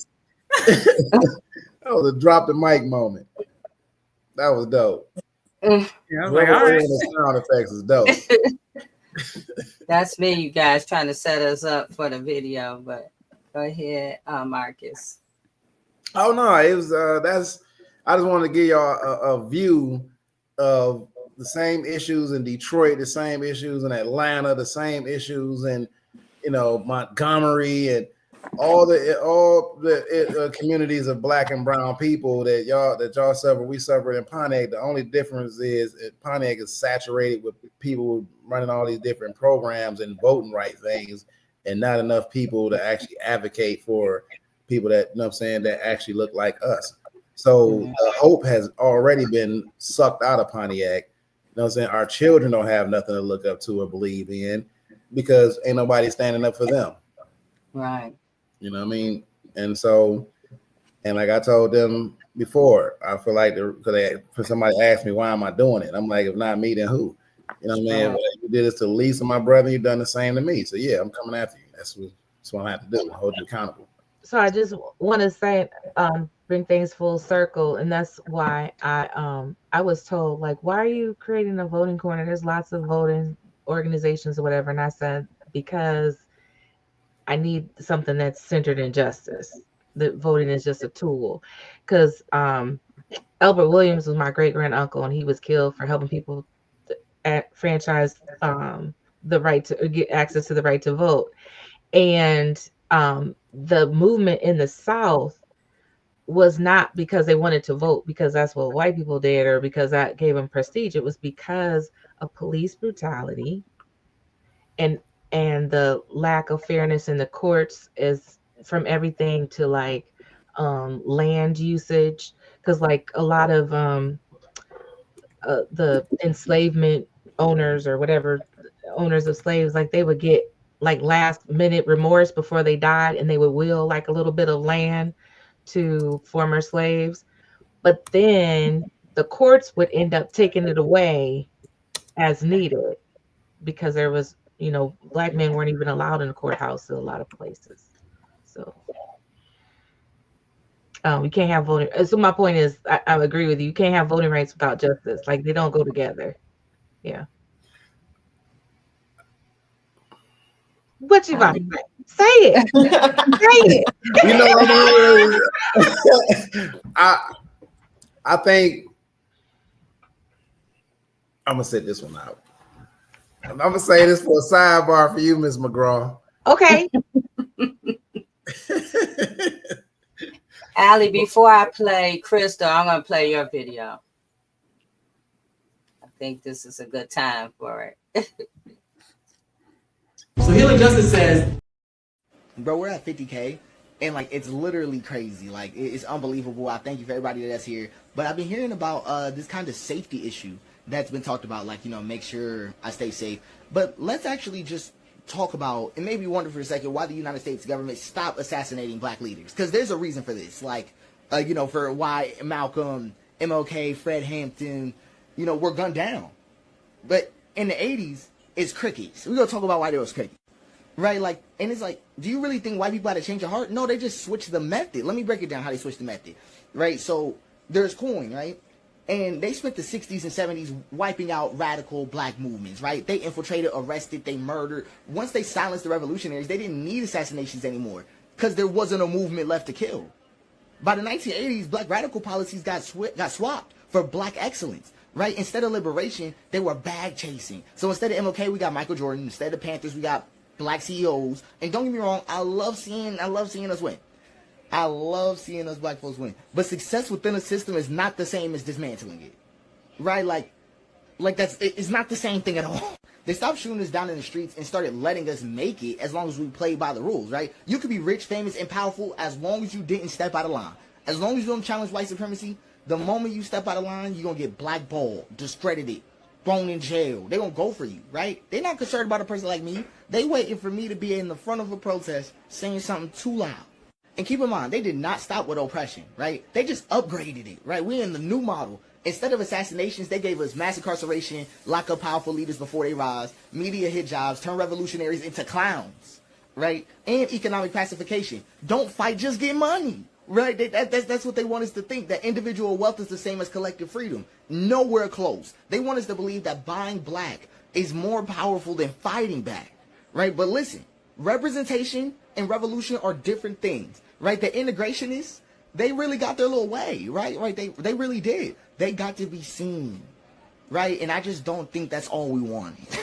So if your success doesn't shift like power, right? Like, then it's just another tool to keep us quiet, realistically. Like just honestly, if they don't have to kill us anymore, that means we already lost the fight. The question is, how do we get it back, right? Because we're actually in an era post black militarized radicalism. We're actually post that because they succeeded on eliminating that, right? Like we're going to have to see a new rise, right? And in this new rise, there'll definitely be something that none of us have been comfortable with before, or at least been discouraged against. And it's going to involve more people than what the civil rights had before, mostly because the black narrative no longer can be silenced by some of the earlier means. This is not going to end on like a lighthearted note, but I just want it to be known that the main reason why they stopped killing us is not because of civil rights. We haven't gotten new rights since 1965, I'm pretty sure, just off the top. We haven't got new rights since then. We haven't got anything since then. So the social situation has not changed, right? A few black people's lives has changed. And really, these are the type of people black women are getting betrayed by. I heard about this in the comments, talking about how they get rich and then leave. Did Jay-Z buy a Ferrari from a black man or from a place, the place they named Ferrari? When I listened to this, Allie, I was like, wow, he kind of hit it. A lot of great points. Facts. So, It actually sent chills up my spine listening to it talk. I want that video. yeah. We'll see you the link. I will say that I think in 2020 there had been some like cases of like activists coming up missing and being found later, like murder. So I don't want to like also erase like those events that happened as well. Like there's also, I can say, there's a couple activists. No, there's still there are abolitionist activists and that get harassed, surely. But the difference is, yes, the power shift. Like we don't have a lot of like folks that we mobilize because everybody's kind of like still in that place of like being, yeah, we get behind black on black crime, like let's rally behind like all love, let's love, we gotta love ourselves, they gonna kill us because we killing each other kind of rhetoric, and that's more popular, unfortunately. We see, you know, the most popular groups I think about, like not to throw shade or anything, but like New Era Detroit is, I would say, one of the most prominent activist groups in the city. They're not abolitionists whatsoever. They're not transformative justice, no restorative justice. It's just kind of, I think they have a lot of like interesting programming that can be, you know, cool, but I think it doesn't hit the mark on like being like really dismantled, like what he was saying in the video, like really shifting the power to the people instead of like kind of just like pretending, or like has had this little cute program that we do and it's not really, but it feels good, it feels easy, and it's like, oh yes, we can do that.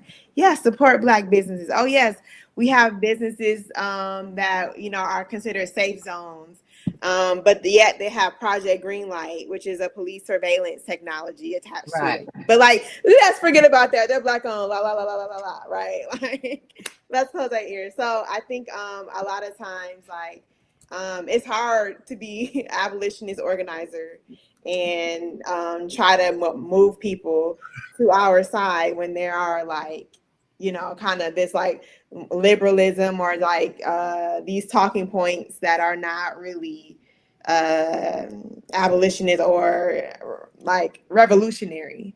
But yeah, I will say that you know, times have changed. I don't know if there will ever be like a, I think like the Black Panther Party had leaders that were like kind of like influencers, how we would consider influencers today. I'm not sure if I would advocate for that again.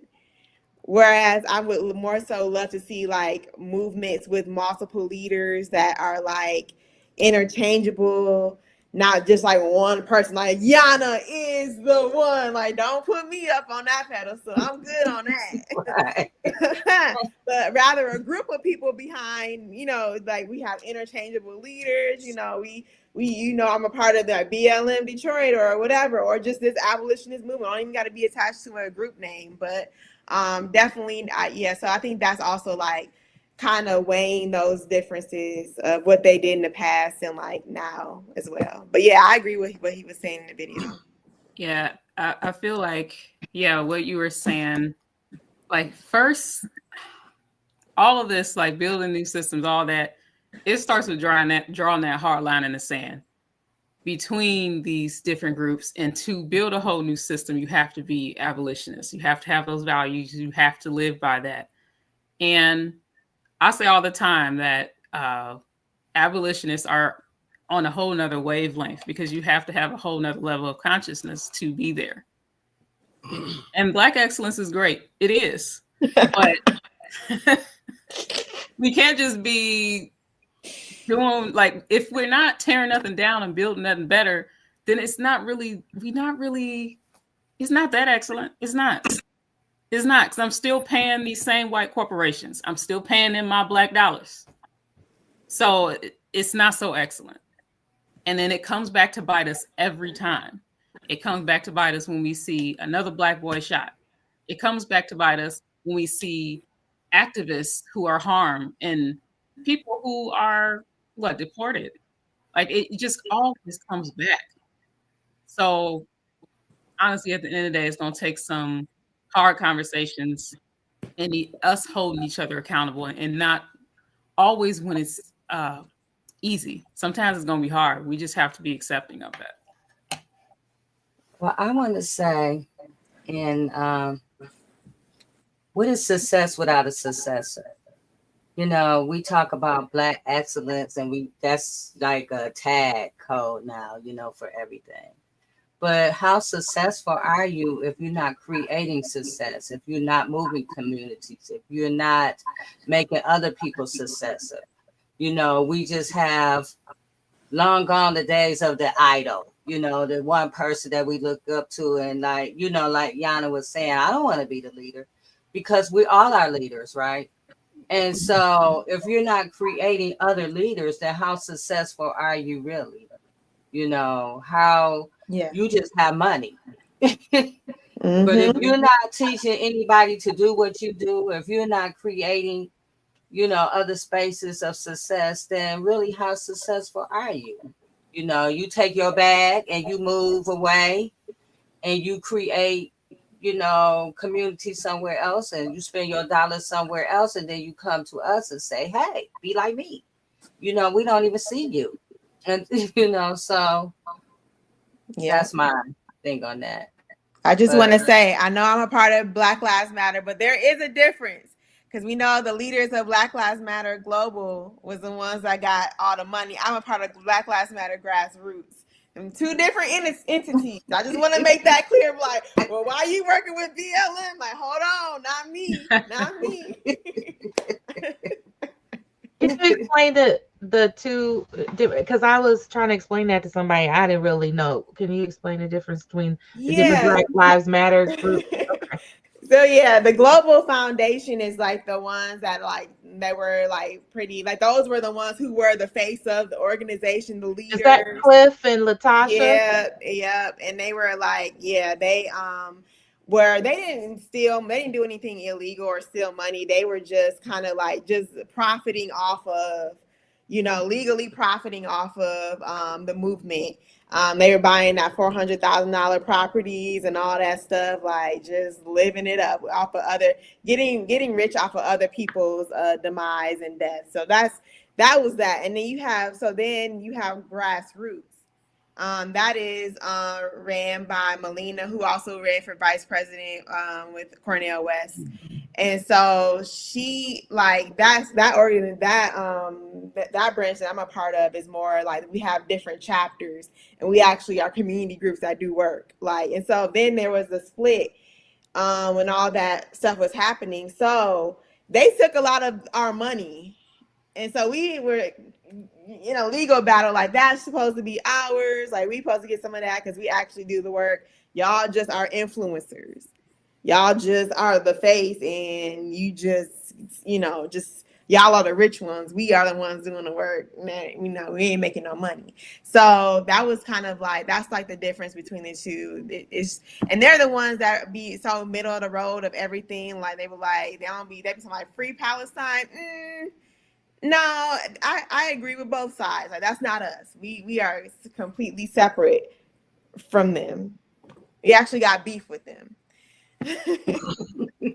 I'm glad you cleared that up. But yeah, I want y'all to think about the BLM. I'm like, I don't think a lot of people know that. Yeah. No, and it makes it hard. I was gonna definitely have a sidebar and just say, you know, what's going on now, sister. Right. Come over to my organization. You ain't gotta do that.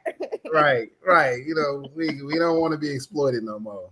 Right. And I think profiting off of people's pain. And I think we also have to be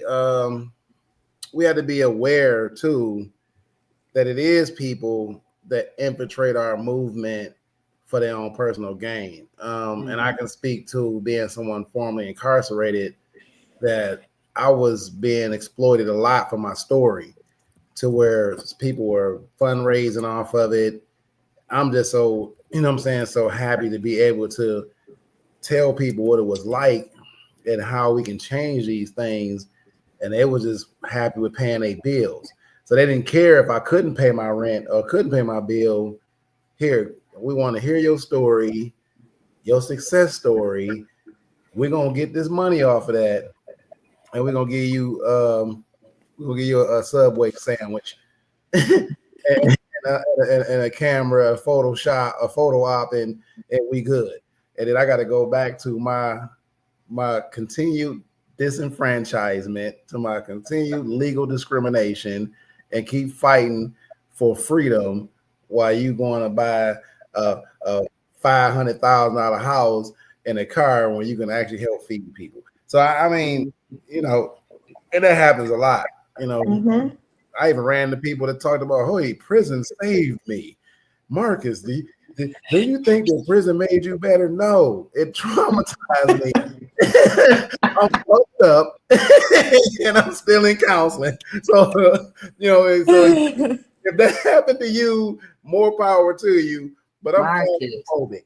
And it I was traumatized me, and I was just going to visit my son. So I don't get how people say I'm better. No, no, the hell I'm not. no, it was my trauma was exacerbated. and I was claustrophobic. And because I chose not to eat spoiled food with maggots and protest about that, which started with one of the reasons that sparked the hunger strike we had here in the Department of Corrections back then. Okay. I knew I was going to go to the hole, and I'm claustrophobic, but I spent months in solitary confinement, claustrophobic. Tell me how that made me better. Right. Okay. Yeah. I also think about, like, I think Marcus, you were talking about earlier, the list, the little red list they got us on, like Black Lives Matter Detroit on there too, for some reason, our specific chapter. But I'm like, yeah, I mean, they still target, like, they know who the abolitionists are. They got us on the list. Yeah, We on the list.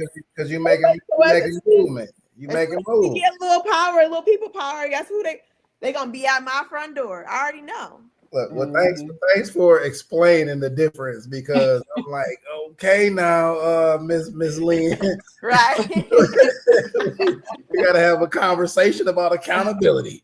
No, that was dope, though. Thank you, I appreciate that. Yeah. So you guys, I want to talk about Crystal. I talked to Crystal today. They had a big win in court this past week with Crystal's case. The lawsuit they're having that they had, where Michigan Department of Corrections was really like on some BS with the grievances. And Crystal had like over 47 grievances. So, you know, at the time of this lawsuit, even like now, she's suspended and she can't even make a grievance right now. They're stopping her from making a grievance. So she's not getting proper health care. And so I want to bring on a video of Crystal this week because, you know, I talk to her every day, maybe 3-4 times a day. But I love her. And when I heard about her story, when I first talked to her, it was like a no-brainer for me. Like whatever I could do to help Crystal, that's what I was going to do. And I didn't know what to do, but I knew I needed to do something. And I think that should be, you know, a lot of our purpose while we're here. I don't know what to do. I didn't know what to do for my son, but I knew I needed to do something. So, where is it? Here it is. Okay.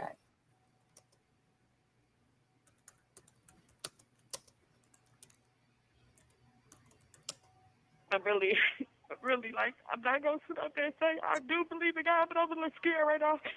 I was so scared last night. But I was breathing in my heart. This numb and tingling in my body. It's really speed up the headache. Like, my nose bleeds. I'm trying to tell them, like, I'm not feeling myself. I'm not feeling myself. Something is wrong. And they know this mode is killing me. Why niggas won't help me? Niggas won't help me. Niggas won't help me. I asking for no more. I asking for nothing special. I'm tired of feeling like this. It's just getting worse and worse and worse.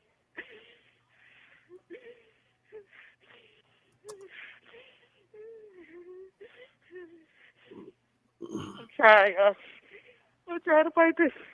I'm trying to fight it. I'm trying. how much longer? No, I can't keep on waiting to go to no doctors. I cannot keep on waiting. I'm not getting no better. Not feeling no better. Not getting no better. And it's,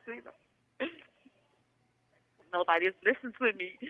Nobody is hearing me. This is not normal.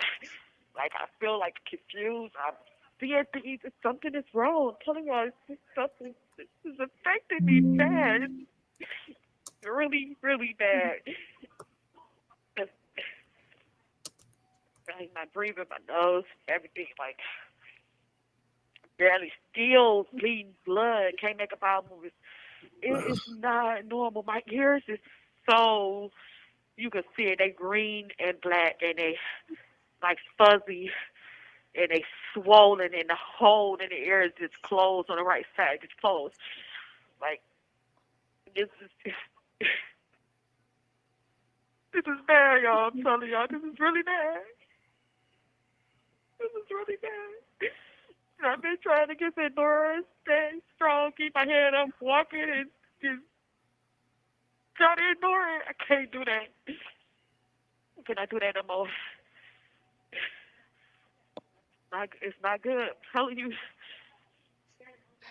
They know I need to be in a hospital.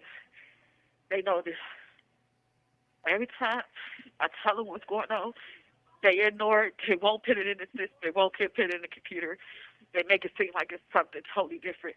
When they let this get to the point right now, they could have been helped. They could have been healthy. They could have been helped. Niggas don't know what to do no more. Like, niggas don't know what to do no more. I've been trying for 15 years. 15 years. And look at me now. Look at me. Nothing is better. Nothing. Nothing. Nothing is getting better. And they don't even care. They don't even care.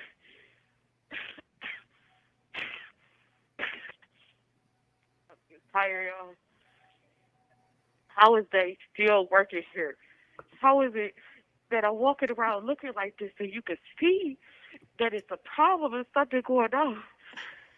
And I'm not in a hospital or not seeing anybody? I don't know, but we got to do something quick. Something. I'm telling you, I'm trying. Really trying. Really trying.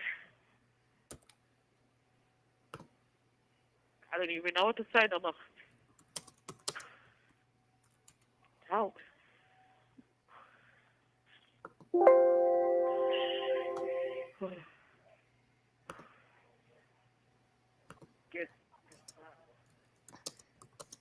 Don't know what to say. Don't know what to do no more. Seems like nobody's hearing me.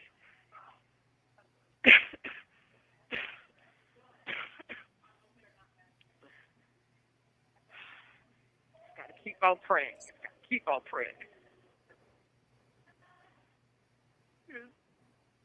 Praying that it don't be too late. I mean, I'm just praying that it don't be too late. That's how it happened. That's exactly how it happened. You get the help and then it's too late. That's exactly how it happened. Look how long it's been. Oh.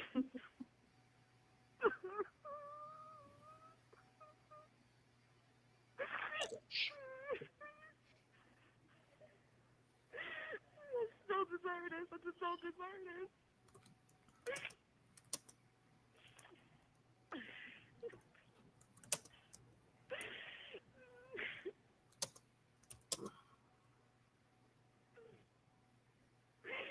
I get treated like this because I spoke out and told them and asked for help and trying to fight for my life.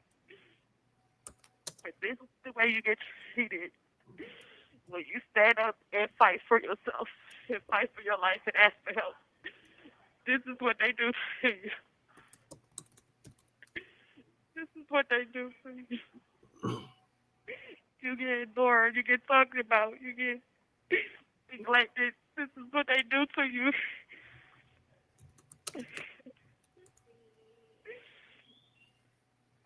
tired. Tired. Can't even go to healthcare because they not gonna see me. Get in a kite. Just take your money every time. Just take your money and don't. You have 1 minute remaining. We gotta do something. Wait, we gotta do something.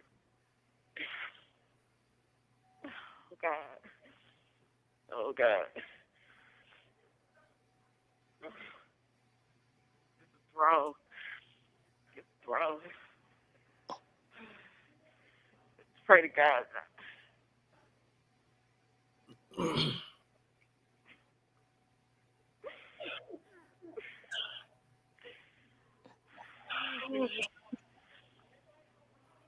Oh God. Trying, y'all. Trying. Shouldn't I have to stay strong all the time to shit get the right help? This is ridiculous. Ridiculous. Sad. Sad.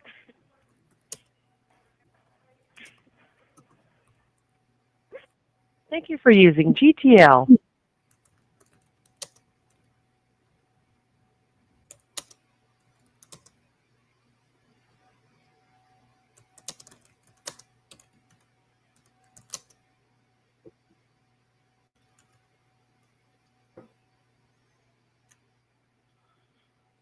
You can have the best attorney in the state, but if that attorney is not really advocating for you, then what can you do? The things that we are asking for, as far as a mold specialist, attorneys should be bringing that in. They should bring that in as an expert witness to the damages and that mold could actually do. And she is a prime example, a perfect face for what that looks like. And there, when she have attorneys like that still get that bill and still get paid by the hour, knowing they're getting a big check for their class action, and yet our sister is still sitting there suffering, they actually killing our sister. And these attorneys can actually get expert witnesses and can take them up to the office and say this woman needs to be released, at least until this process is fixed, because you can't force somebody to live in inhumane conditions according to the 8th Amendment. Exactly. You know what I'm saying? Especially when you don't have the means to address it and you don't even try to address it. So I believe honestly, man, I believe honestly, with new complaints, I believe that we can file a separate suit outside of the class action one. I want to look that up to make sure they don't go and then attach it to that one and say, well, she already has a claim and she's already represented by attorney. So I don't know what that looks like, and so I'm gonna have to really look into that now and dig into that and see, because this is my first time seeing her ear. Yeah. And this is like a real life to her. I mean, you can see the face disfigured. You can see it, and without actually listening and actually reading it and understanding what the effects that mold will have on you, you'll probably think that she just had a stroke. Right.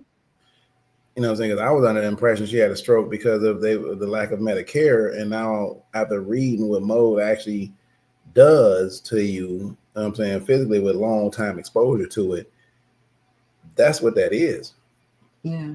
And for the healthcare professionals to walk around there and see her like that and say, and don't ring the alarm and say, hey, we are killing this woman, then like I said, if she really has nobody really to fall back on, but people like us in the community that actually can be a legwork for. I think if we do know of a mold person in Ann Arbor, Ms. Lynn, it would be great if you can. I can reimburse your gas money if you can go over there to actually meet up with them. I do know Racine Miller. She's a work with We Fight the Law. I know she handles prisoner cases like that, and it just dawned on me when I thought about it. But her. You know, I'm not really particular with Figer. He lose more cases than he win, but I think this would be a perfect case for somebody even call somebody out of Figer's office too.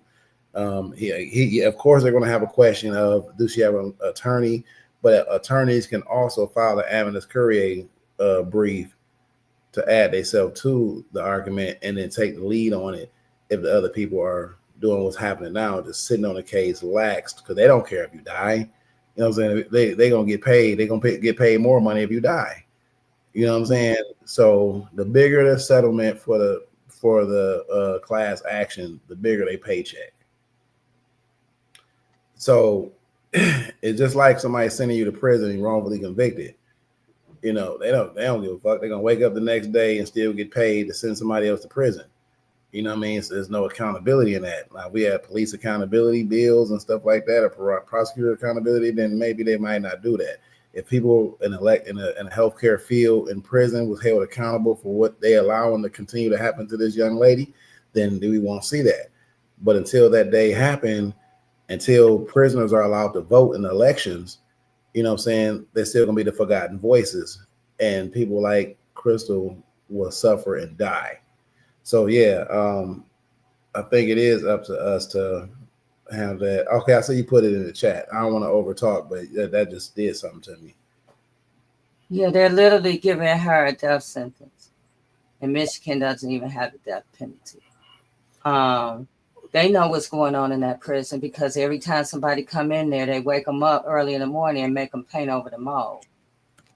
So everybody who's affiliated with Huron Valley in a space of who's ever over it, Heidi Washington, the warden, whoever, they all know there's mold in that prison. They painting over the mold. We had Linda Sturmer on here who talks about how the mold is so thick in the showers that it looks like shag carpet. And when they take a shower, it just drips all over their bodies. So Crystal was told early on, the doctors told them early on that she had a high, she was highly allergic to mold and she shouldn't be in that environment. And so what they do as punishment, they put her in spaces where they knew the mold was even worse. When she speaks out or when we protest or when we, speak out on her behalf, there's always something in retaliation going on against her. This morning, she could barely breathe. Her chest was hurting and she was denied by the doctor.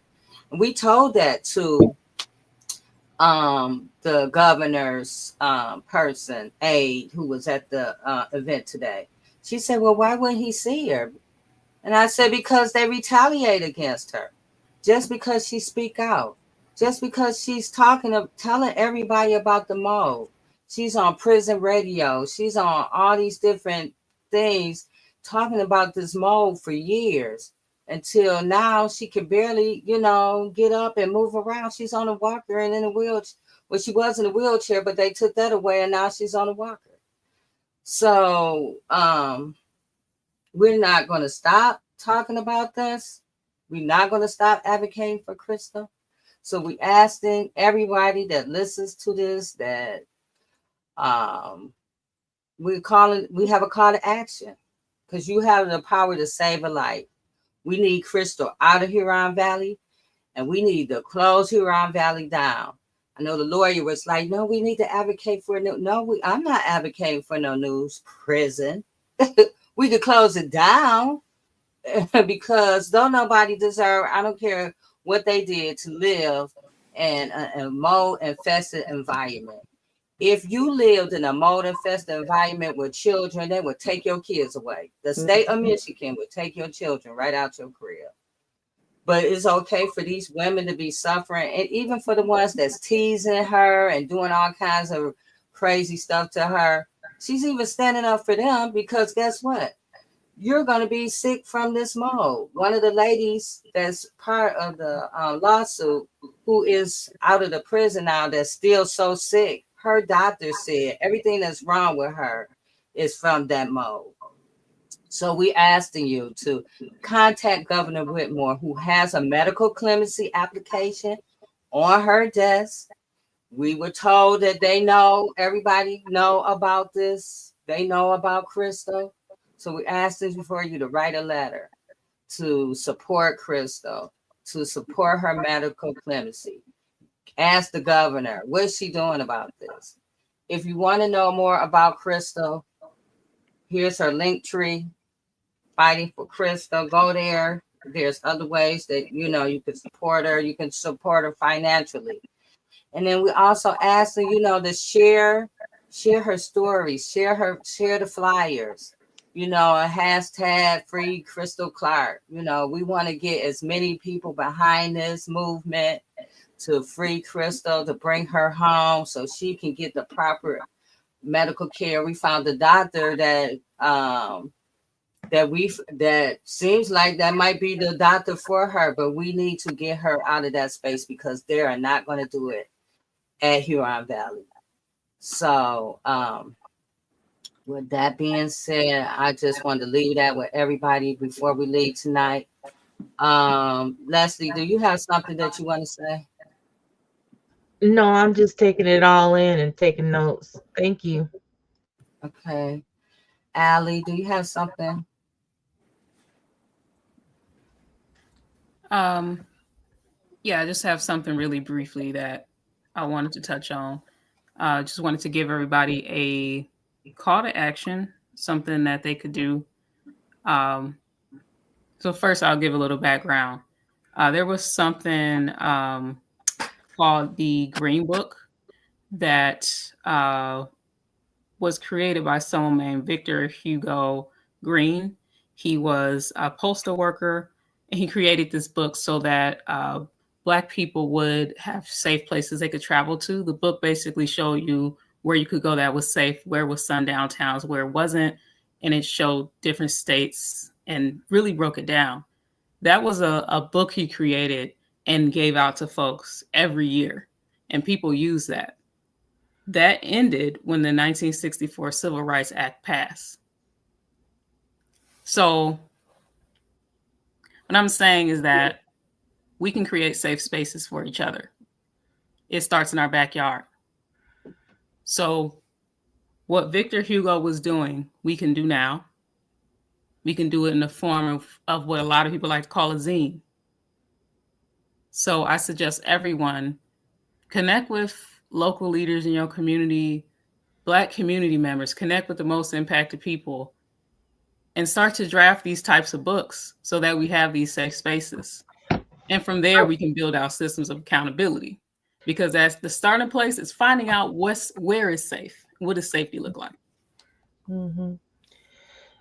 I'm glad you mentioned that. So I'm not in Wayne County, but in Washtenaw County, I am almost done. I'm actually working on I call the People's Toolkit, and so I have a monthly podcast where I just talk about like how safe things to ensure safety. So we'll have like a gardening series in April and stuff like that, and how to make the best out of your groceries. So I will share that information with J Love so she can share it. But also it's also a physical booklet that I'm working on with places that are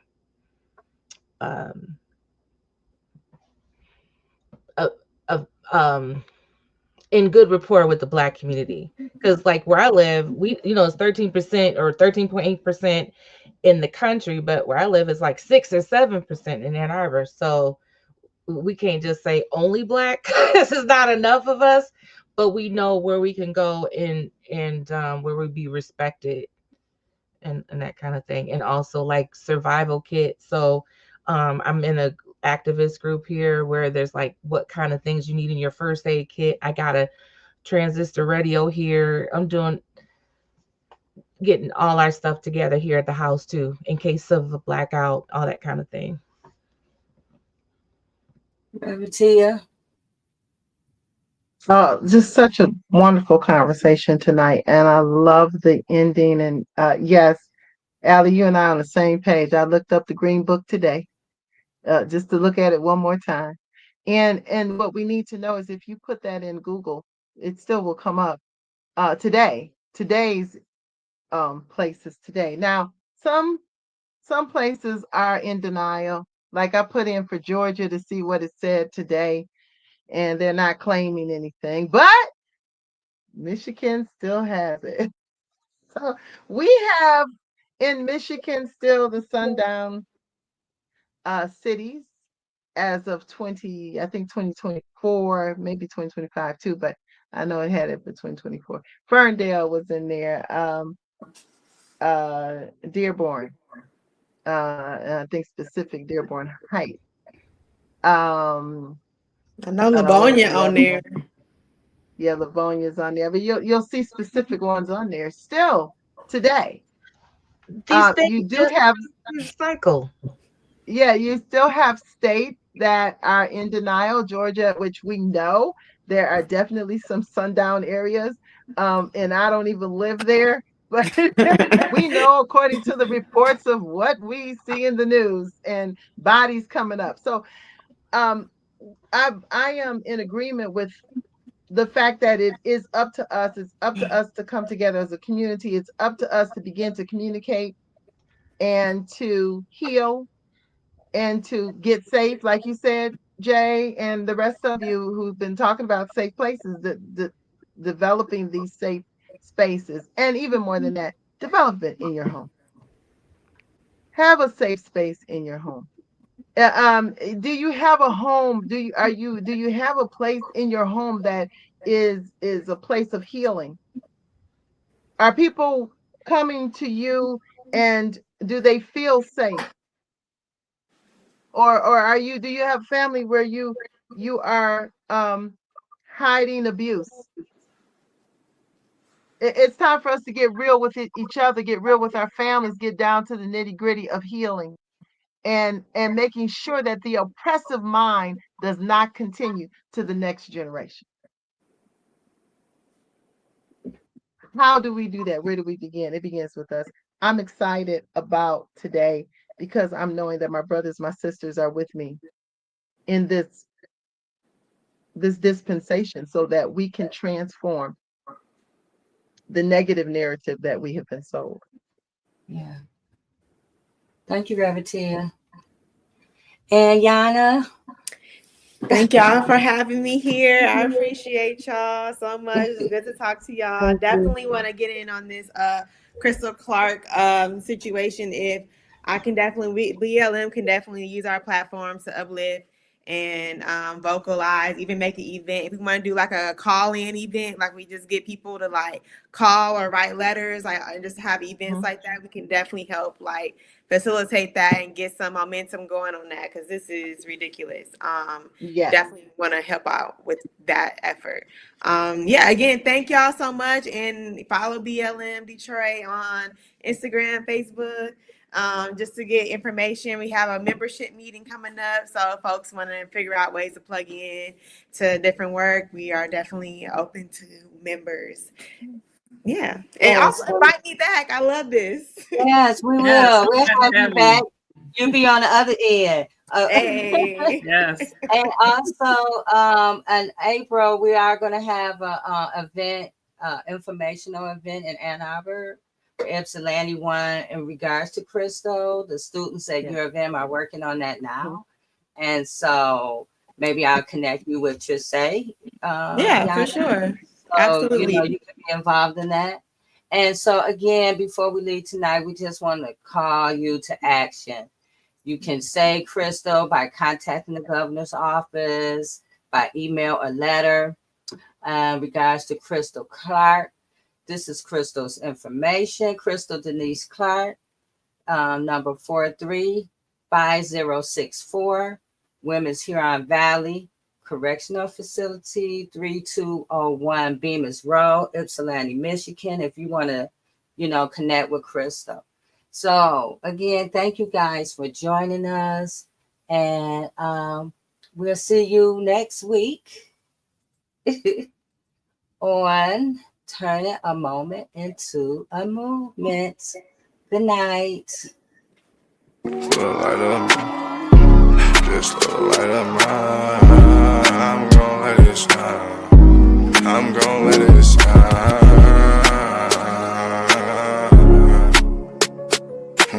This little light of mine, this little light of mine, I'm gon' let it shine.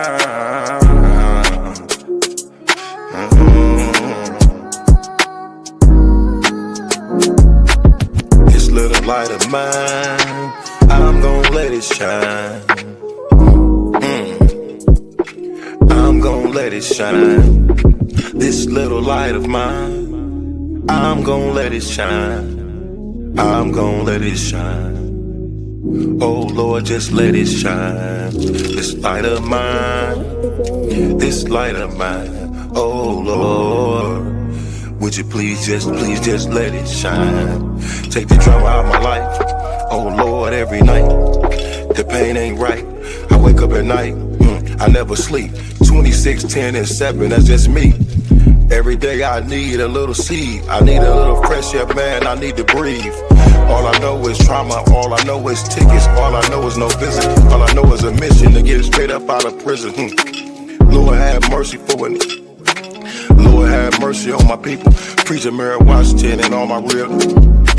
Lord have mercy with my people. I pray to God, we really need you.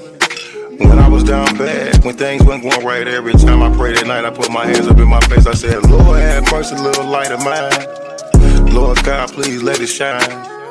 It's the drama that I live in my life. I swear to God, I was a bad guy every night.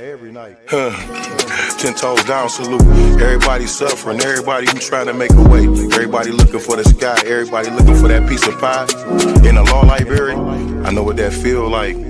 Hoping that somebody get active and involved in your situation. Man, pop your collar and pray. Cause Lord have mercy on my soul. And they make bad guy father get out soon. And the rest of those brothers who be mobbing to child each morning. Oh man, I ain't going to this afternoon.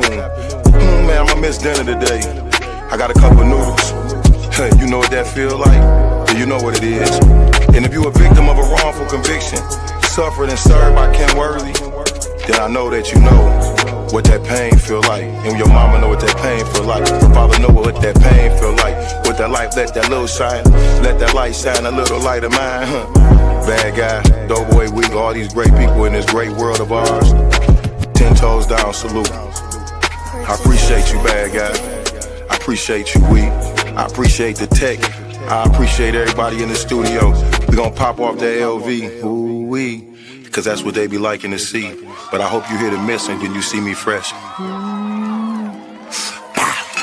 Salute.